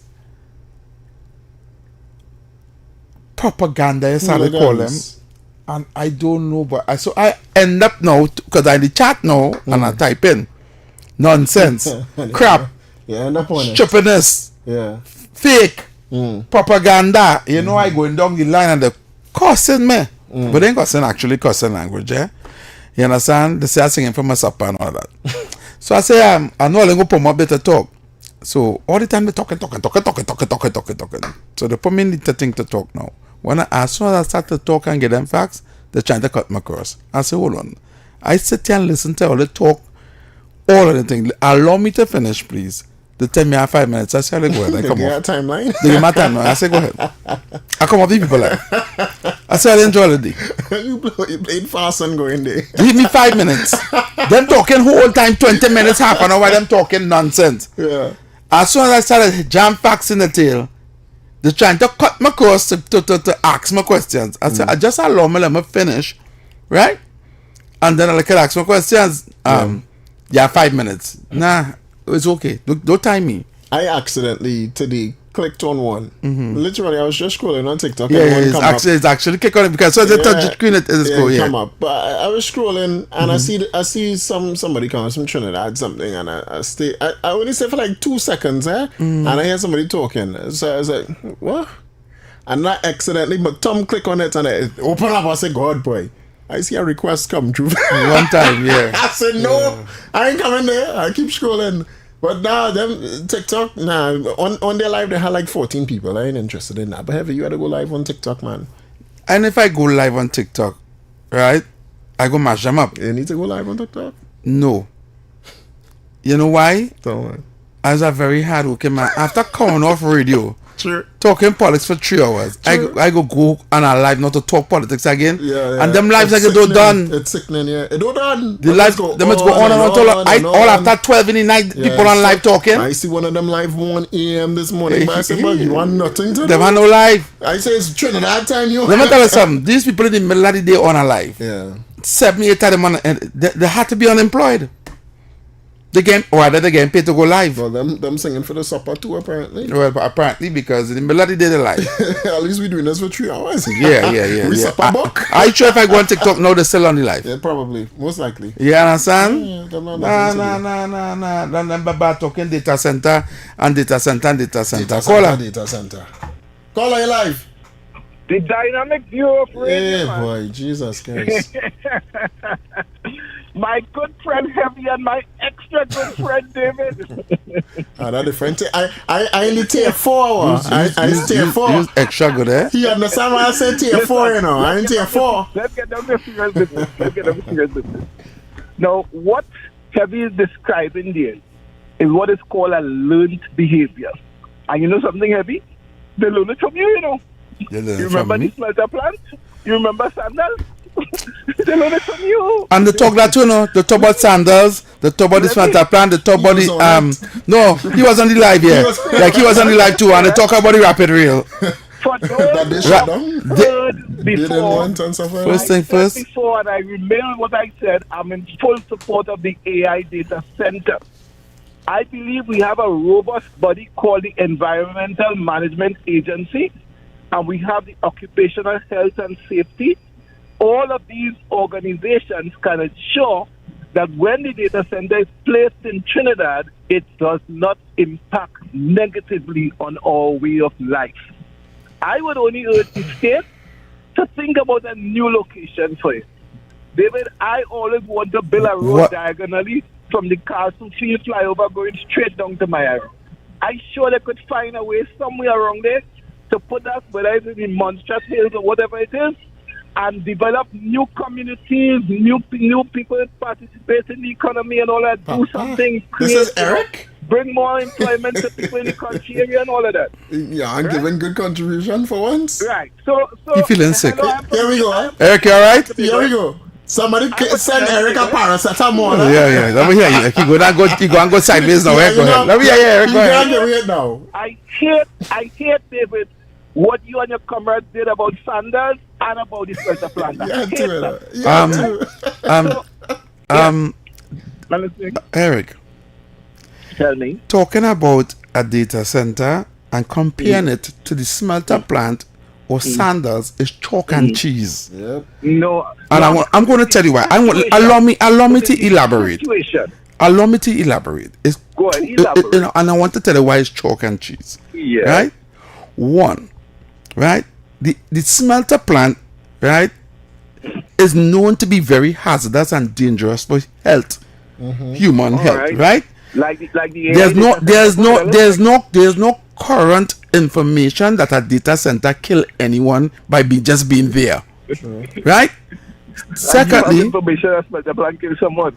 But there's information. Or you just Google center plant and you go to the hazard. You say a center plant is equivalent to a nuclear power plant, you know? So I wanted to listen. Let me finish. Allow me finish, please. Allow me to finish, please. The other thing with Sanders, right? We were going to give Sanders prime real estate in Tobago. Yep.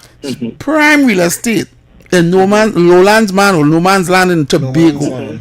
Because going to destroy that prime water park area there to build a hotel. We were going to build the hotel for them, a 5-star hotel for them, right? And give them tax breaks and then give them to run it, right? Who country in the world does that?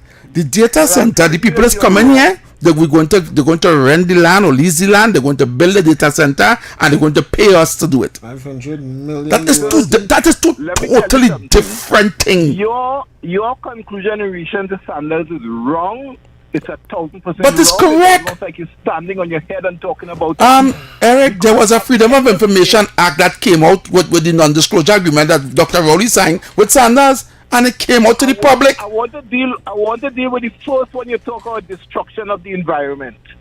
Sanders would have been here if the Environmental Management Agency said that they had clearance to be here. Just know that. All right. So you have to trust the institution that you build. Since it's not hold on. It's not dynamic to change the conversation anyway. But hold on, Eric. Hold on. Stay on the line. In my good co-host, defense. Let's just take a listen. Number 6. The Lift Sport Scandal 2014. It was supposed to save lives. A program to help at-risk youth. Oh no, this is top 10 worst. Oh, hold on. David Welch. David Welch, allow us to finish our conversation, please. Yes, let Eric finish up. Let Eric finish up. And then we go take calls. I want to tell you something. A financial strategy which employ you digging your hands into your own pocket in order to put down a plant which is going to be a fillip to the building of other plants by the private sector is not a bad idea. Because at the end of the day, you want to create a situation whereby people start to get exposure to Tobago. Tobago right now is virgin territory for tourism. It has nothing there to keep them, so they're not there. Sanders would have been a modern plant placed there. They would have come there. They would have seen Tobago, and they would have wanted more. That's incorrect. That's incorrect. An investor want to build a hotel there. That's incorrect. Build it and they will come. I've never seemed to work nowhere. That's what happened nowhere. You promote your country. You promote your country. Listen, we had spent billions. Our government has spent billions of dollars in the Tobago Plantation Hotel and made it a 4-star hotel. Listen, did anybody come? No. Did anybody come? Tobago Plantation is not a hotel. Oh God, you know what I'm talking about? What about the major hotel? The Mandalina Grand. Sorry, the Mandalina Grand. What happened to that one? What happened to it? It's not a resort hotel. But what happened to it, though, Eric? It was a government-run hotel, and why it run? Why it run down? Hilton said they wanted the name removed from it. Yeah, because it's making no sense. Because it was not being managed properly. Right? It was it's by your very government, Eric. It wasn't being managed properly by your very government. That was not going to manage Sandals properly as well. The whole idea behind Sandals was tax breaks. People knew what Tobago was. It would have been always full. Nobody, Eric. All right, Eric. Let me allow other callers to call. Let me allow other callers to call. Eric, you call me back. Nobody against Sandals coming in. It's the deal in which Sandals was coming under. The deal that Sandals was coming under. That's what we don't want. Sandals was supposed to come here and build their own hotel and pay for the land. Yeah, correct. You want to give Sandals that tax free, and we building it for you. We spending all we money and all of that, and then give you it. Exactly, to run for a whole year. Not 1 year. Not 1 year. About 10 years. However long, free of charge. Free of charge. But that's not even the point. The point is AI data centers. No, you're trying to compare AI data centers to Sandals. They play a P&M clip here. A P&M missing. I don't know what you want. You was playing there. Something wrong with you. I spelled the word wrong. It's Sandals, not scandals. But caller, you're live. Hello, good afternoon. Yes, good afternoon, caller. Yes, that information that Eric is giving them is not accurate. Yeah, we know. We know that. We know. Our government, which is our fund, was going to find finance that hotel. Yeah. It was supposed to cost $5 billion. They were ripping up prime real estate land, right? Destroying ecosystems and all of that. Yeah. That's one aspect. The other thing is we putting out the money. We building the hotel. We giving it to them, right? They're going to run it. If they lose 1 cent of revenue, we're going to pay for that. Yeah. It's going to cost us. Correct. So that was a project that had nothing good, was going to bring nothing good to this country, right? It reminded me of some other scandalous projects which the PNM pushed and promoted, where we were doing a capital outlay. The plant was being built, and then all the procedure, and then the government would not have to buy, or WASA would have to buy water from them. It happened with Impotent, it happened with other things. Yeah. Right? But that sandal project was just total filth and brainwash. It was really scandalous. It brought nothing to this. Yeah, thank you. We're going to close down Petrochim. Yeah. Right? And destroy the livelihood of about 100,000 plus people. As far as food. Banks closed down because closed up Petrochim. Right? Yeah. And a lot of still supporting companies and livelihood and hotels and small businesses fail because of that. These people are the worst that ever passed through this. Exactly correct. Thank you very much. Thanks so much. We were actually going to do with Sanders the same thing Jamaica did with the highway from Kingston to Montego Bay, where they give a Chinese company the highway to build, and now the highway belongs to them, the company, whereby it belongs to the state. It don't belong to the state. They have to, anytime I had to use the highway, I had to pay tolls. So I had to pass to go on the highway, to traverse the highway, I had to pay tolls in order to pay back. So that come like what the government was doing. Yeah. Crazy. 622-4911, 622-4911, 394-4911. Again, the conversation started with data centers, but the sandals is fine. We like the sandals. I already know how to change our topic, boy. Phone lines open. Call Talk City 91.1 FM now. 622-4911. WhatsApp us at 394-4911. How they trying to compare a smelter plant with a data center, AI data center? I don't know why. Chalk and cheese, you know? How they want to compare a rapid rail with an AI data center? Are we going to get $4.7 billion a year from a rapid rail? Were we going to get 4.5 billion US a year from Sandals? Yeah, no. We wasn't going to get nothing from Sandals. The money is their own. Yeah. We spend it. We just have it as a... Look, we have Sandals in Trinidad or in Tobago. Boost the economy. Caller. Yeah, David. Well, to start with, right? If we had built a smelter plant, all now we would have been wondering where we getting gas to run it. True. Lord, for real. That's right? true. Yeah. Because we would getting gas to run. We have gas to run train 1. Right? That is one. 2, we had to decide what it is we really want to sell in Tobago. We're going to sell our hotel as a tourist destination, or we're going to sell Tobago as a historical site and a tourist destination. Correct. Right? And that guy he had to be talking a pack of nonsense. I don't know where he reading. What is he reading? Right? The other one was which one he call again? Something he call again. Was Sanders and the smelter plant. Yeah, those smelter plant. Right. And that whole Sanders deals was, he had to be a madman if he wanted to spend my money to build a hotel to pay Sanders to run it. You understand? It's taxpayers' money he's spending. Yeah. Why he take his money and build it? You understand? And why he take his land, we had to go to them and get Sanders to build the hotel. All that too. That's so he had to be a madman. The man where you go. That just my point I wanted to make, because this guy keep calling on a pack of PNM nonsense and propaganda. He keep trying to sell on every program it have on TV, radio, YouTube. I don't like PNM's taking all the friggin' Balize money for the Balize house and putting it in his phone bill for he to spend. You understand? So he need to take a rest. I don't know why people continue to listen to him. Correct. Thanks so much. We have to stop listening to this pack of nonsense from propaganda coming out of the PNM. Correct. Understand? Yeah, man. All right, fellas. All right, brother. Thank you. Yeah, man. Caller, you live. Yeah, evening. However. Yeah, caller.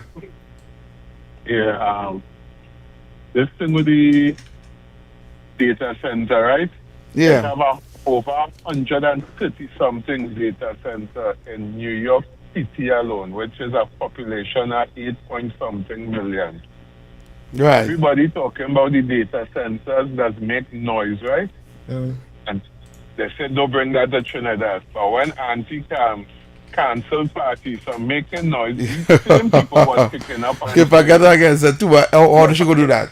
So you understand, damn it if you do, damn it if you don't. Some of these data centers have a closed water system, like how a radiator does operate. Yes. In your whole engine, Mm-hmm. and it's not, you don't have to add no set of water to it. Correct. It even have gaming computers with the board and it have a cooling system with liquid cooling it. And people need to educate themselves and stop running with propaganda. Yes. And talking about electricity. Right now we're paying for electricity we're not using. Correct. We paying for electricity to run the steel mills. The steel mills closed down and we still paying that money for the electricity, whether we use it or not. Yeah. Okay. The thing with Sandals too. If Sandals was so profitable, Sandals would have been kicking down with door correct. hotel in Trinidad and Tobago. Correct. We shouldn't have to build one to invite them. If it was profitable to them, they Yeah. would have been knocking down with door long time. Yeah. So I don't know what people are talking about. Look at right now we have Hilton. The government own that and have Hilton managing it. Same thing with Hyatt. The government own that. Yeah. The Hyatt managing it. And we're not going and see that money for Hyatt money next for the 50, 60 years that we put out. Let these fellas go and stop with the PNM dotation on the radio, yeah? Yeah, brother. Thank you very much. Yeah. Yeah, brother. All right. Thanks so much. All right. Well, we have to take a quick break. But let's get to the editorial of the day first. Yes, let's go. We have an editorial of the day here by Talk City 91.1 FM. We say generating here. Remember these editorials of the day is brought to you by, well, we play it by AI voice, all right? So we don't read it out, all right? Trinidad and Tobago, so when you hear it, it's an AI voice. This is the editorial of the day. This is the editorial of the day. Paria and M.V. Barima. Tale of two tragedies. Spare a thought and a prayer for the mother whose 7 children, including an infant, are believed to have perished in Guyana's M.V. Barima disaster, and the man whose wife, daughter, and 4 grandchildren are presumed drowned in the dreadful tragedy.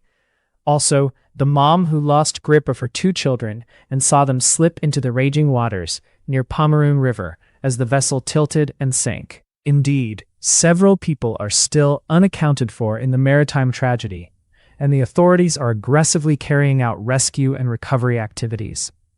Now, compare the response of the Guyanese authorities to this disaster with the then Trinidad and Tobago government's reaction to the February 2022 deaths of 4 Paria divers. The Guyana incident is labeled an urgent mass casualty search and rescue, involving the Coast Guard and other state agencies and fishermen. Families have been directly engaged by government officials, invited to identify the bodies, and offered counseling and other support. President Dr. Irfan Ali and Vice President Bharat Jagdeo termed the incident a national tragedy and promised accountability and transparency.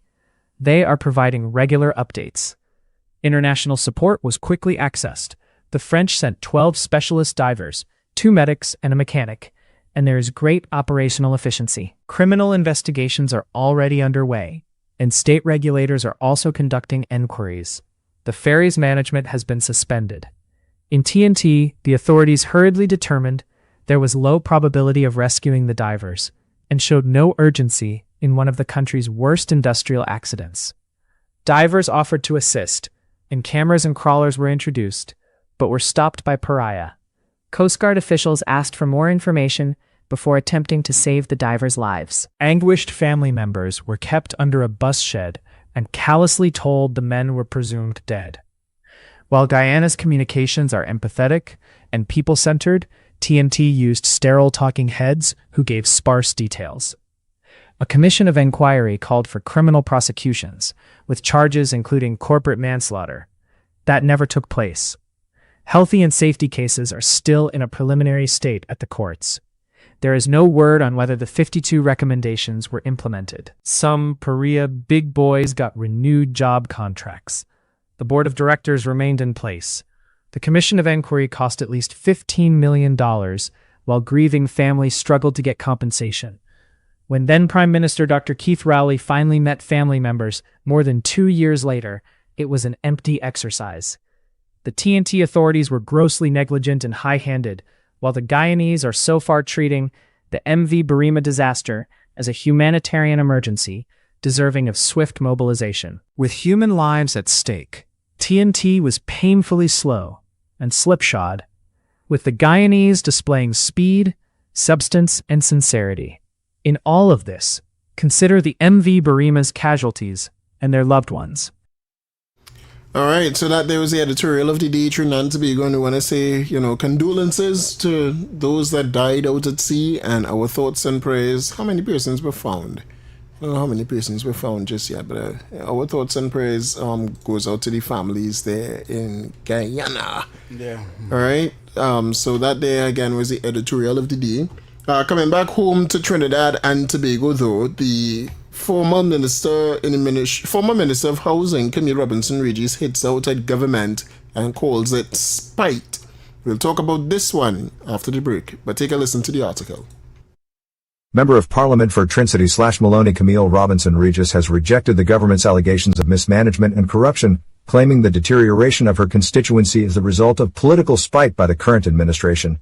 The former housing minister sought to defend herself against claims made by Minister in the Ministry of Housing, Philip Alexander, following his visit to the constituency last week Friday. Alexander said there were no stores in the Maloney Mall and that there were only 2 barely open restaurants in the food court in the mall. The seating in the adjoining amphitheater is rotting and unusable. The bank removed the only ATM, he added.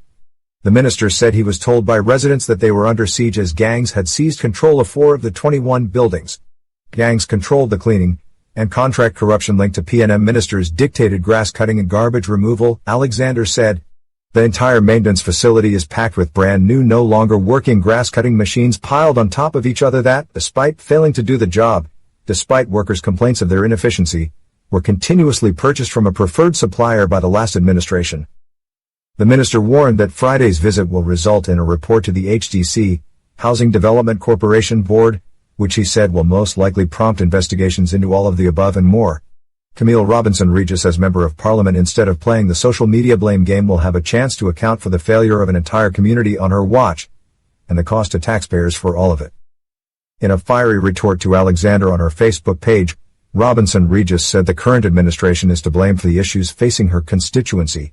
To send Parliamentary Secretary Philip Alexander, who nobody takes seriously, to visit Maloney just for old talk and photo ops is an insult and an exercise in time wasting. This government has stopped all projects in PNM areas and have watched spitefully as our communities have deteriorated, Robinson-Regis stated. She also criticized the minister's visit to Maloney on Friday, saying it was nothing more than platitudes, pretense and old talk. I know firsthand the work that was underway before the change of government. I know the condition in which these projects were left. I know the plans that were approved, and in nearly all instances work had been proceeding apace, but since May 2025, have ground to a halt with no explanation or indication of a restart. According to Robinson-Regis, repairs to HDC rental units have stopped, construction of the new HDC sub-office in Maloney has stopped, and the redevelopment of the Maloney HDC Mall has stalled. Grass cutting and environmental maintenance have been neglected. Bon Air Village Plaza has been allowed to deteriorate into an unacceptable state of disrepair. The MP also said that the large communal garbage receptacles serving Maloney have been removed and garbage collection has become sporadic, adding that the unreliable waste management service had forced residents to contend with rats, cockroaches and other vermin. As if that were not enough, Trincity now has a beautiful, modern, state-of-the-art community center that should be alive with programs for our young people, our senior citizens, sporting organizations, cultural groups and community activities. Instead, it remains unopened. Well, that's the full article there. Thank you, Express, for that. Talk after the break, yes. We'll talk after the break. After the break, we're doctor after. Doctor after the break. These people are ridiculous. Stay tuned, Jeremy Twego. We'll be back right after this. Why is Talk City 91.1 FM the leading talk station in Trinidad and Tobago? Because nobody delivers conversations like we do. Start your mornings with Ground Report. Andy Pitbull Williams, Lennox Smith, and Nigel Snipes setting the agenda from 6 to 9 a.m. Then it's Off the Record with Stefan Reese and Mr. X, Fearless Talk, and the issues everybody's discussing. Stay connected with Sharon. Take it front with Officer Shabadi. Go beyond limits with Roland Stewart. Drive home with Heavy Duty and David Welch on Under the Radar. And wrap up your day with Kingsley and OB on The Wrap Up. Real talk, real people, real Trinidad and Tobago. Listen live on Talk City 91.1 FM and follow us on social media, Facebook, Instagram, and YouTube. Talk City 91.1 FM, the #1 talk station in Trinidad and Tobago. From July 16th to August 1st, Tobago comes alive with its greatest celebration of culture, history, and tradition, the Tobago Heritage Festival 2026. Talk City 91.1 FM invites you to journey with us as we discover the people, places, and stories behind this remarkable festival. Here's today's feature. The Tobago Heritage Festival is much more than a series of cultural shows. It is Tobago's largest annual celebration of history, traditions, and community spirit. Created in the mid-1980s to preserve the island's unique customs, the festival brings Tobago's past to life through music, dance, storytelling, food, and folklore. Unlike many festivals that take place in one location, the Tobago Heritage Festival spreads across villages throughout the island. Each community proudly presents its own traditions, giving visitors an authentic look at Tobagonian life and culture. This year's festival runs from July 16th to August 1st, 2026, celebrating the importance of community, togetherness, and cultural identity. The Tobago Heritage Festival 2026, keeping Tobago's rich heritage alive for future generations. Tobago Heritage Festival 2026. Let we tell the whole story. From July 16th to August 1st, Tobago comes alive with its greatest celebration of culture, history, and tradition, the Tobago Heritage Festival 2026. Talk City 91.1 FM invites you to journey with us as we discover the people, places, and stories behind this remarkable festival. Here's today's feature.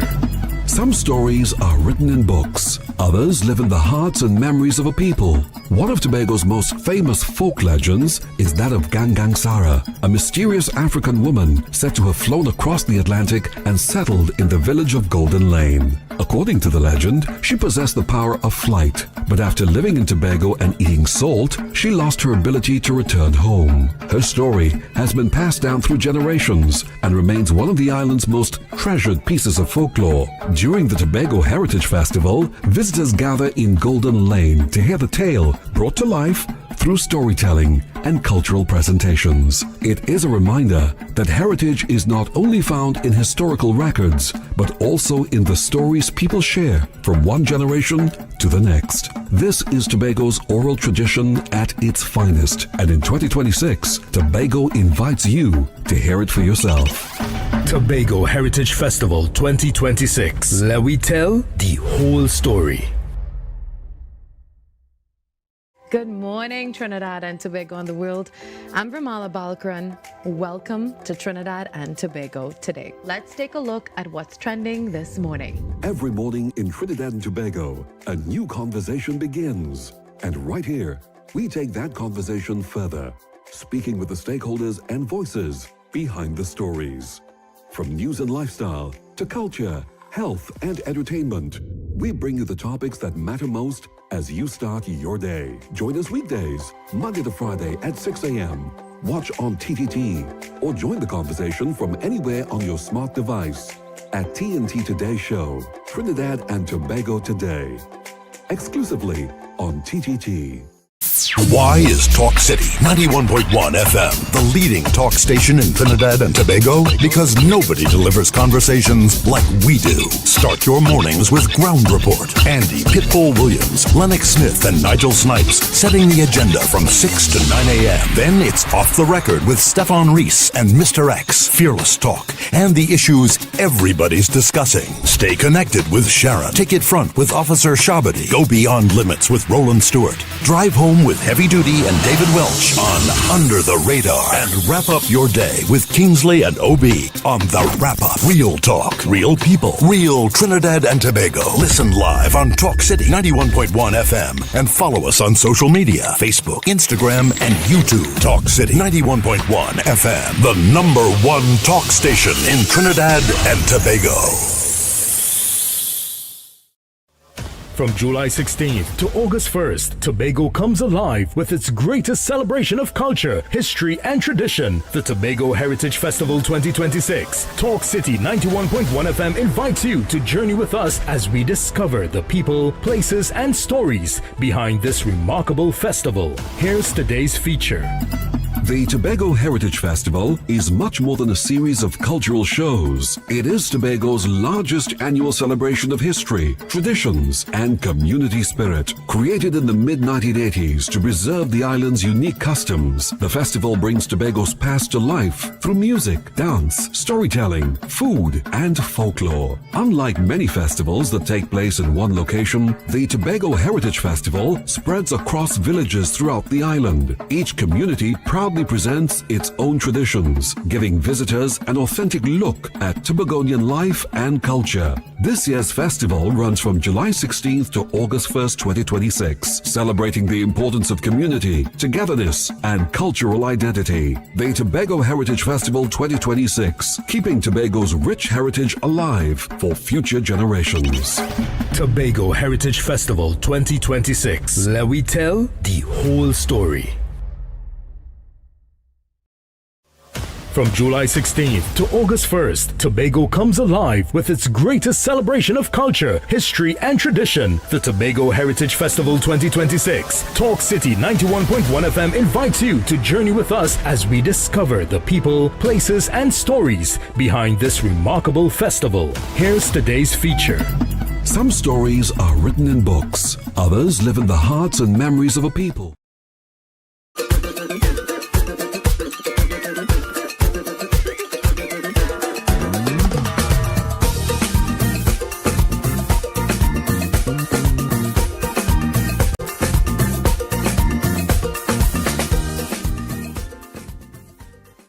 I want us to not negate the fact that Maloney issue is more than just a people voting PNM issue, or the fact that the PNM didn't want to do anything in Maloney.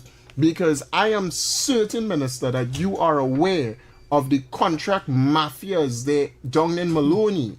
The people that get contract for garbage, the people that get contract for cutting grass, the people that get contract for several different things. I want to hear about that, and I want to hear what you know of that from your ministry. I want to read something that was sent to me, and I hope I could find it, and I did know we were going to go down this path. But a gentleman, he wrote to me and begging for help. And I wish I could pull houses out of thin air and give to people. I honestly wish I had that because some people who are in Maloney, who live there, who are living lives of quiet desperation. This man, he wrote me and he told me about what was being done to his children and his grandchildren. He's an old man now, and it is. I'm reading it, but I might pause if there's anything that I can't say, right? Okay. Good morning, sir. Look at in front of my gallery in Maloney. could give you a set of things happening in Maloney. It have people living in an apartment that HTC didn't give them. That means they're not paying any rent. Plus, I could tell you a lot more because the HTC workers frayed the people in Maloney. 4 buildings get paid because they killed the man who got the contract. Then they had to repair the buildings, like block up all the cracks. They started staying long doing the repairs because they wanted more money. Then when they started to repair a certain building name, they started to pick locks and steal. And he said, I'm a pensioner and my grandson is special needs, and and he's sending pictures. He said I left, but I had to come back because I couldn't upkeep paying to rent. And he said the doctors that his grandson is going to, they're saying that because of what he is going through there, it is affecting him that way, and he's becoming more and more withdrawn. And he's begging for relocation. And I just scrolled looking for that, and there's plenty in there that I can't say on air, but there are too many people in this situation in Maloney, and Camille Robinson Regis is either aware and doesn't care, or unaware and should be fired. And you won't say the perpetuated such. That the PNM? Correct. Oh, that is a given. That is a given. That is how the People's National Movement have continued to survive. By putting people on a leash. You're not empowering people. You're holding doggy like a bone. You're feeding them today in exchange for something tomorrow. And all of the people, it could just be a vote. Sprang along, you just sit down in that same chair and talk about it. You see, until Trinidad and Tobago face these realities, we're not going anywhere. And Kamala Prasad says to the Honorable Prime Minister, she's not talking go in the place and get on bad. We are trying to find a way to bring everybody to the national table. Red, white, black, green, and every shade in between. And that's the conversation we have to have. And some people don't want to have it, and some people afraid to have it, and some people cannot have it because they will lose their job, or they will... you know much people that I talk to on a daily basis can't speak out because they're afraid to lose this and they're afraid to lose that because of the PNM. PNM's still very infected in this country, and it metastasized to the bone. Okay. So, to be clear, I want to pause there with what the minister said, because the next part of it answers directly what Camille Robinson Regis is speaking of today. And I know that this Express article only came after that show that we had with Minister yesterday, because we went in depth to the minister a bit, right? Camille Robinson Regis said, quote, I know firsthand of works that was underway before the change of government. She continued, quote, I know the condition in which these projects were left. I know the plans that were approved, and in nearly all instances, work had been proceeding apace. But since May 2025, she's saying everything have halted to the ground with no explanation or indication of a restart. Interesting, right? Right. Because Minister Alexander yesterday acknowledged the fact, or acknowledged that Camille Robinson Regis spoke about. However, the problem is, and a caller raised it when we open the phone lines, right? Let me get this up here.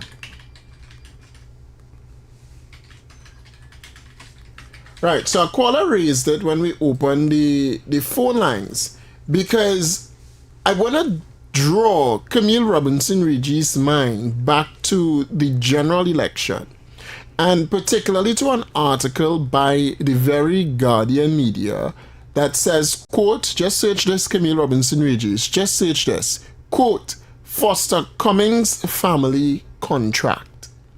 And then the article reads by Joshua Simongal, who, anyway, is Joshua still there? I don't think so, right? And Joshua is the guy that resigned heavy from Guardian? So. Lovely.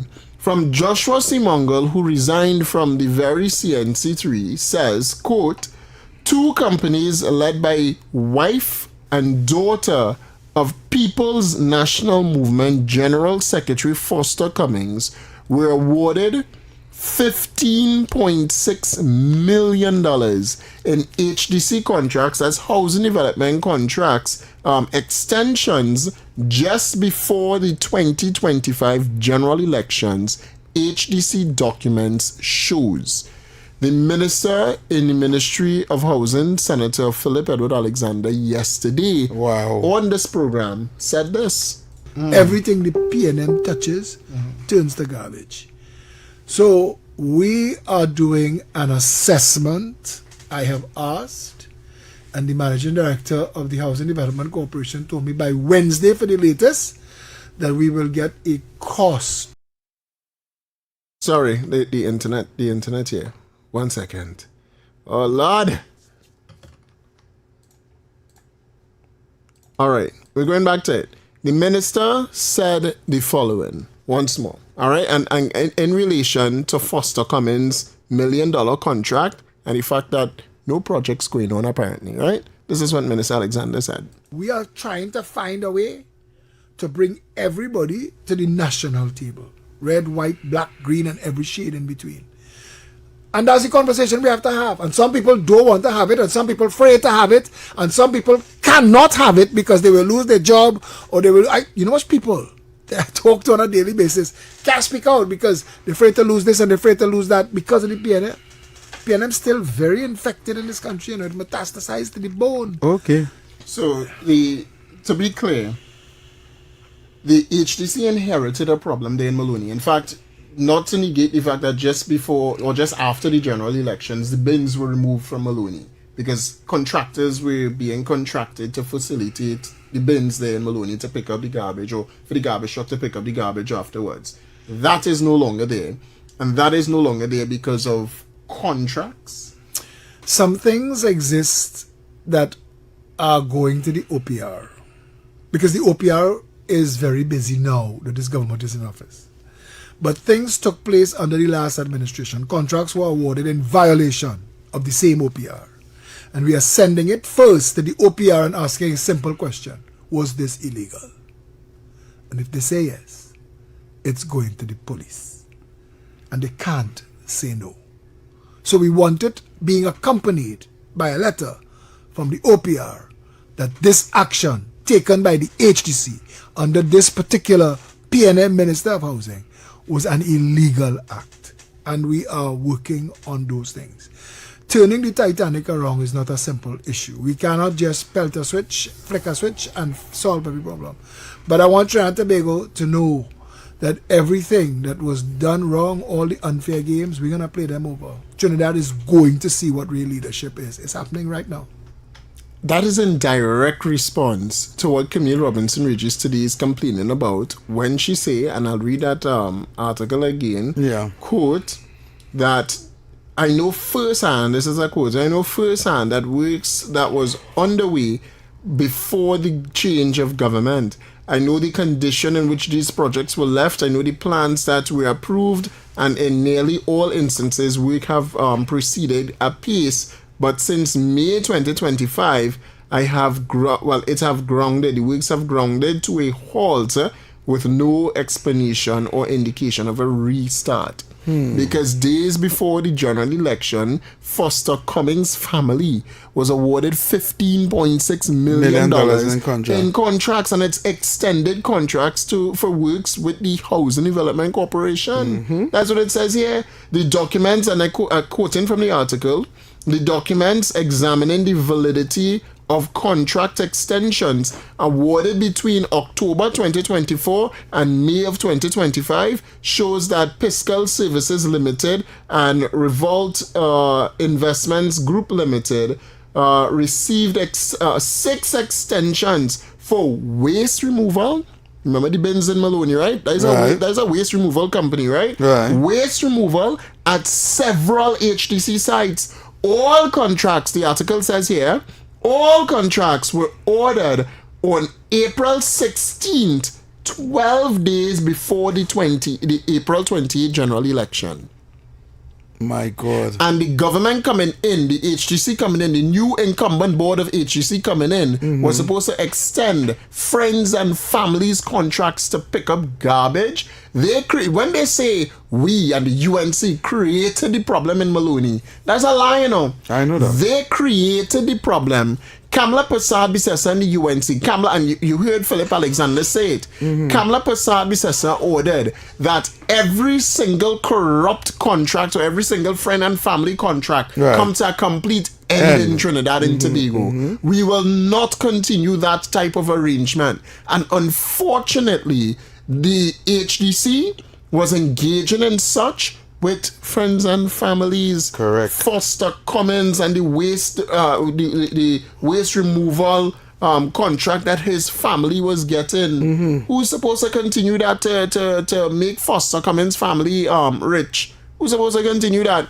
There's a proper tendering process, and I want people to know the HDC notes that there's a tendering process ongoing to build bins instead of having it contracted, which they could have done for 10 years to save the public purse. But it was not in the intention to save public funds, no. Their intention was to continue the eater food kind of gang elite that they had going on there in Maloney. Yep. So much so that after the election, when the Housing Development Corporation send people to pick up the garbage and send people to cut the grass, we have some persons, some entities down in Maloney refusing to allow people to come inside Maloney to pick up, telling people we want a contract for it, because that is the arrangement with the PNM and HDC. Caller.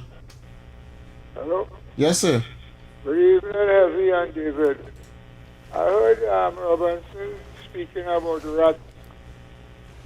And the biggest rat that had there was her. Mama does a mama rat. You understand? So what's happening with both of you there today? Are they alright? Yeah, we good. Yeah, brother. We good. All right, thanks so much. Yeah, man. We're talking with Heavy. Are they sawa? But you ain't easy, boy. You could be a CID police, boy. Yes, brother. What about TC, boy? He did. Oh, God, even like the number, let me give my little fly here and see what happens. All right, your number. And your number, I'll tell him call it tomorrow. I hope so. Yeah. I'll see my video. I'll tell him call you. All right, brother. Yeah, man. Call it live. Heavy and David Welch. Yeah. That Camille Robertson Ridge's propaganda, right, said before the election, work was underway in Maloney. Yeah, people get contract. Heavy and David Welch. I live in Maloney. 4 days before the election, Camille put up 2 billboards that works was going to done on the road, paving on the road. Heavy, no paving was done during the 10 years. Heavy, let me tell you something. Let me give you a history. Yeah. Remember some years ago in Maloney, you had a big protest concerning of water. Yeah. With the water problem. Right. Heavy, I was one of the person was behind that protest. Right. When now she came into Maloney that day, she said, I'm not giving Maloney but nothing again because they protest. Right? She should not get them again because of protest. Exactly. Yeah. After that, no work have done in Maloney. You know when is the last major work done? When? 2013 general local, 2023 local government election. Wow, to win votes. And I want Camille Robertson Regis to come and tell the people who get them 4 billions to pay their contract. Let you come and tell people who get the billions to pay that pay them 4 billions contract. Family was her friends and family. Wow. You know, it isn't. Her friends and family. The young boy you get Ken Maloney get the billing contract. You remember all them things that heavy? No, I can't remember them things. Well, go ahead, you go ahead. Camille have done nothing for the past 10 years in Maloney Garden. Nothing. And she's going on for 15. All right. All right, Kola. Thank you very much. Thanks so much. And she's going on for another 5 years. So she's the MP for Maloney going on to 15 years. And if they vote for her again after 2030, whatever, yes. Issues. Heavy in closing? Well, until tomorrow, we'll be back here, same time, same place, right here, Talk City 91.1 FM. Right? Do enjoy the rest of your day, and tomorrow we'll be back here, same time, same place. Yes. And just so you know as well, Trinidad and Tobago Shivan and Sealing Enterprises, professional ceiling installations and construction services. July vacation, August, promotional reduced prices, limited time only. Suspended ceilings starting from just $9 per square feet, material and labor included. Gypsum ceilings starting from just $16 per square feet, material and labor included. Also get PVC flat ceilings starting from just $14 per square feet. The material and the labor is also included. Get quality workmanship, affordable pricing, residential and commercial projects, and also complete installation services. For Princestown, note that promotional prices are available for a limited time only. Book now and take advantage of these reduced rates before the promotion ends. Call or WhatsApp 316-5594. That is 316-5594. Shivan and Ceilings Enterprises. Quality ceilings at unbeatable prices. Keep shooting for the stars in everything you do, my lovely people of Trinidad and Tobago. If you can see it, you can 100% be it. And the moment you choose to give up is the moment a new star is born. That is how we wrap it up today. Do enjoy the rest of your day. And stay tuned for the wrap-up, which starts in just a short bit, 5 minutes here on Talk City 91.1 FM. We out!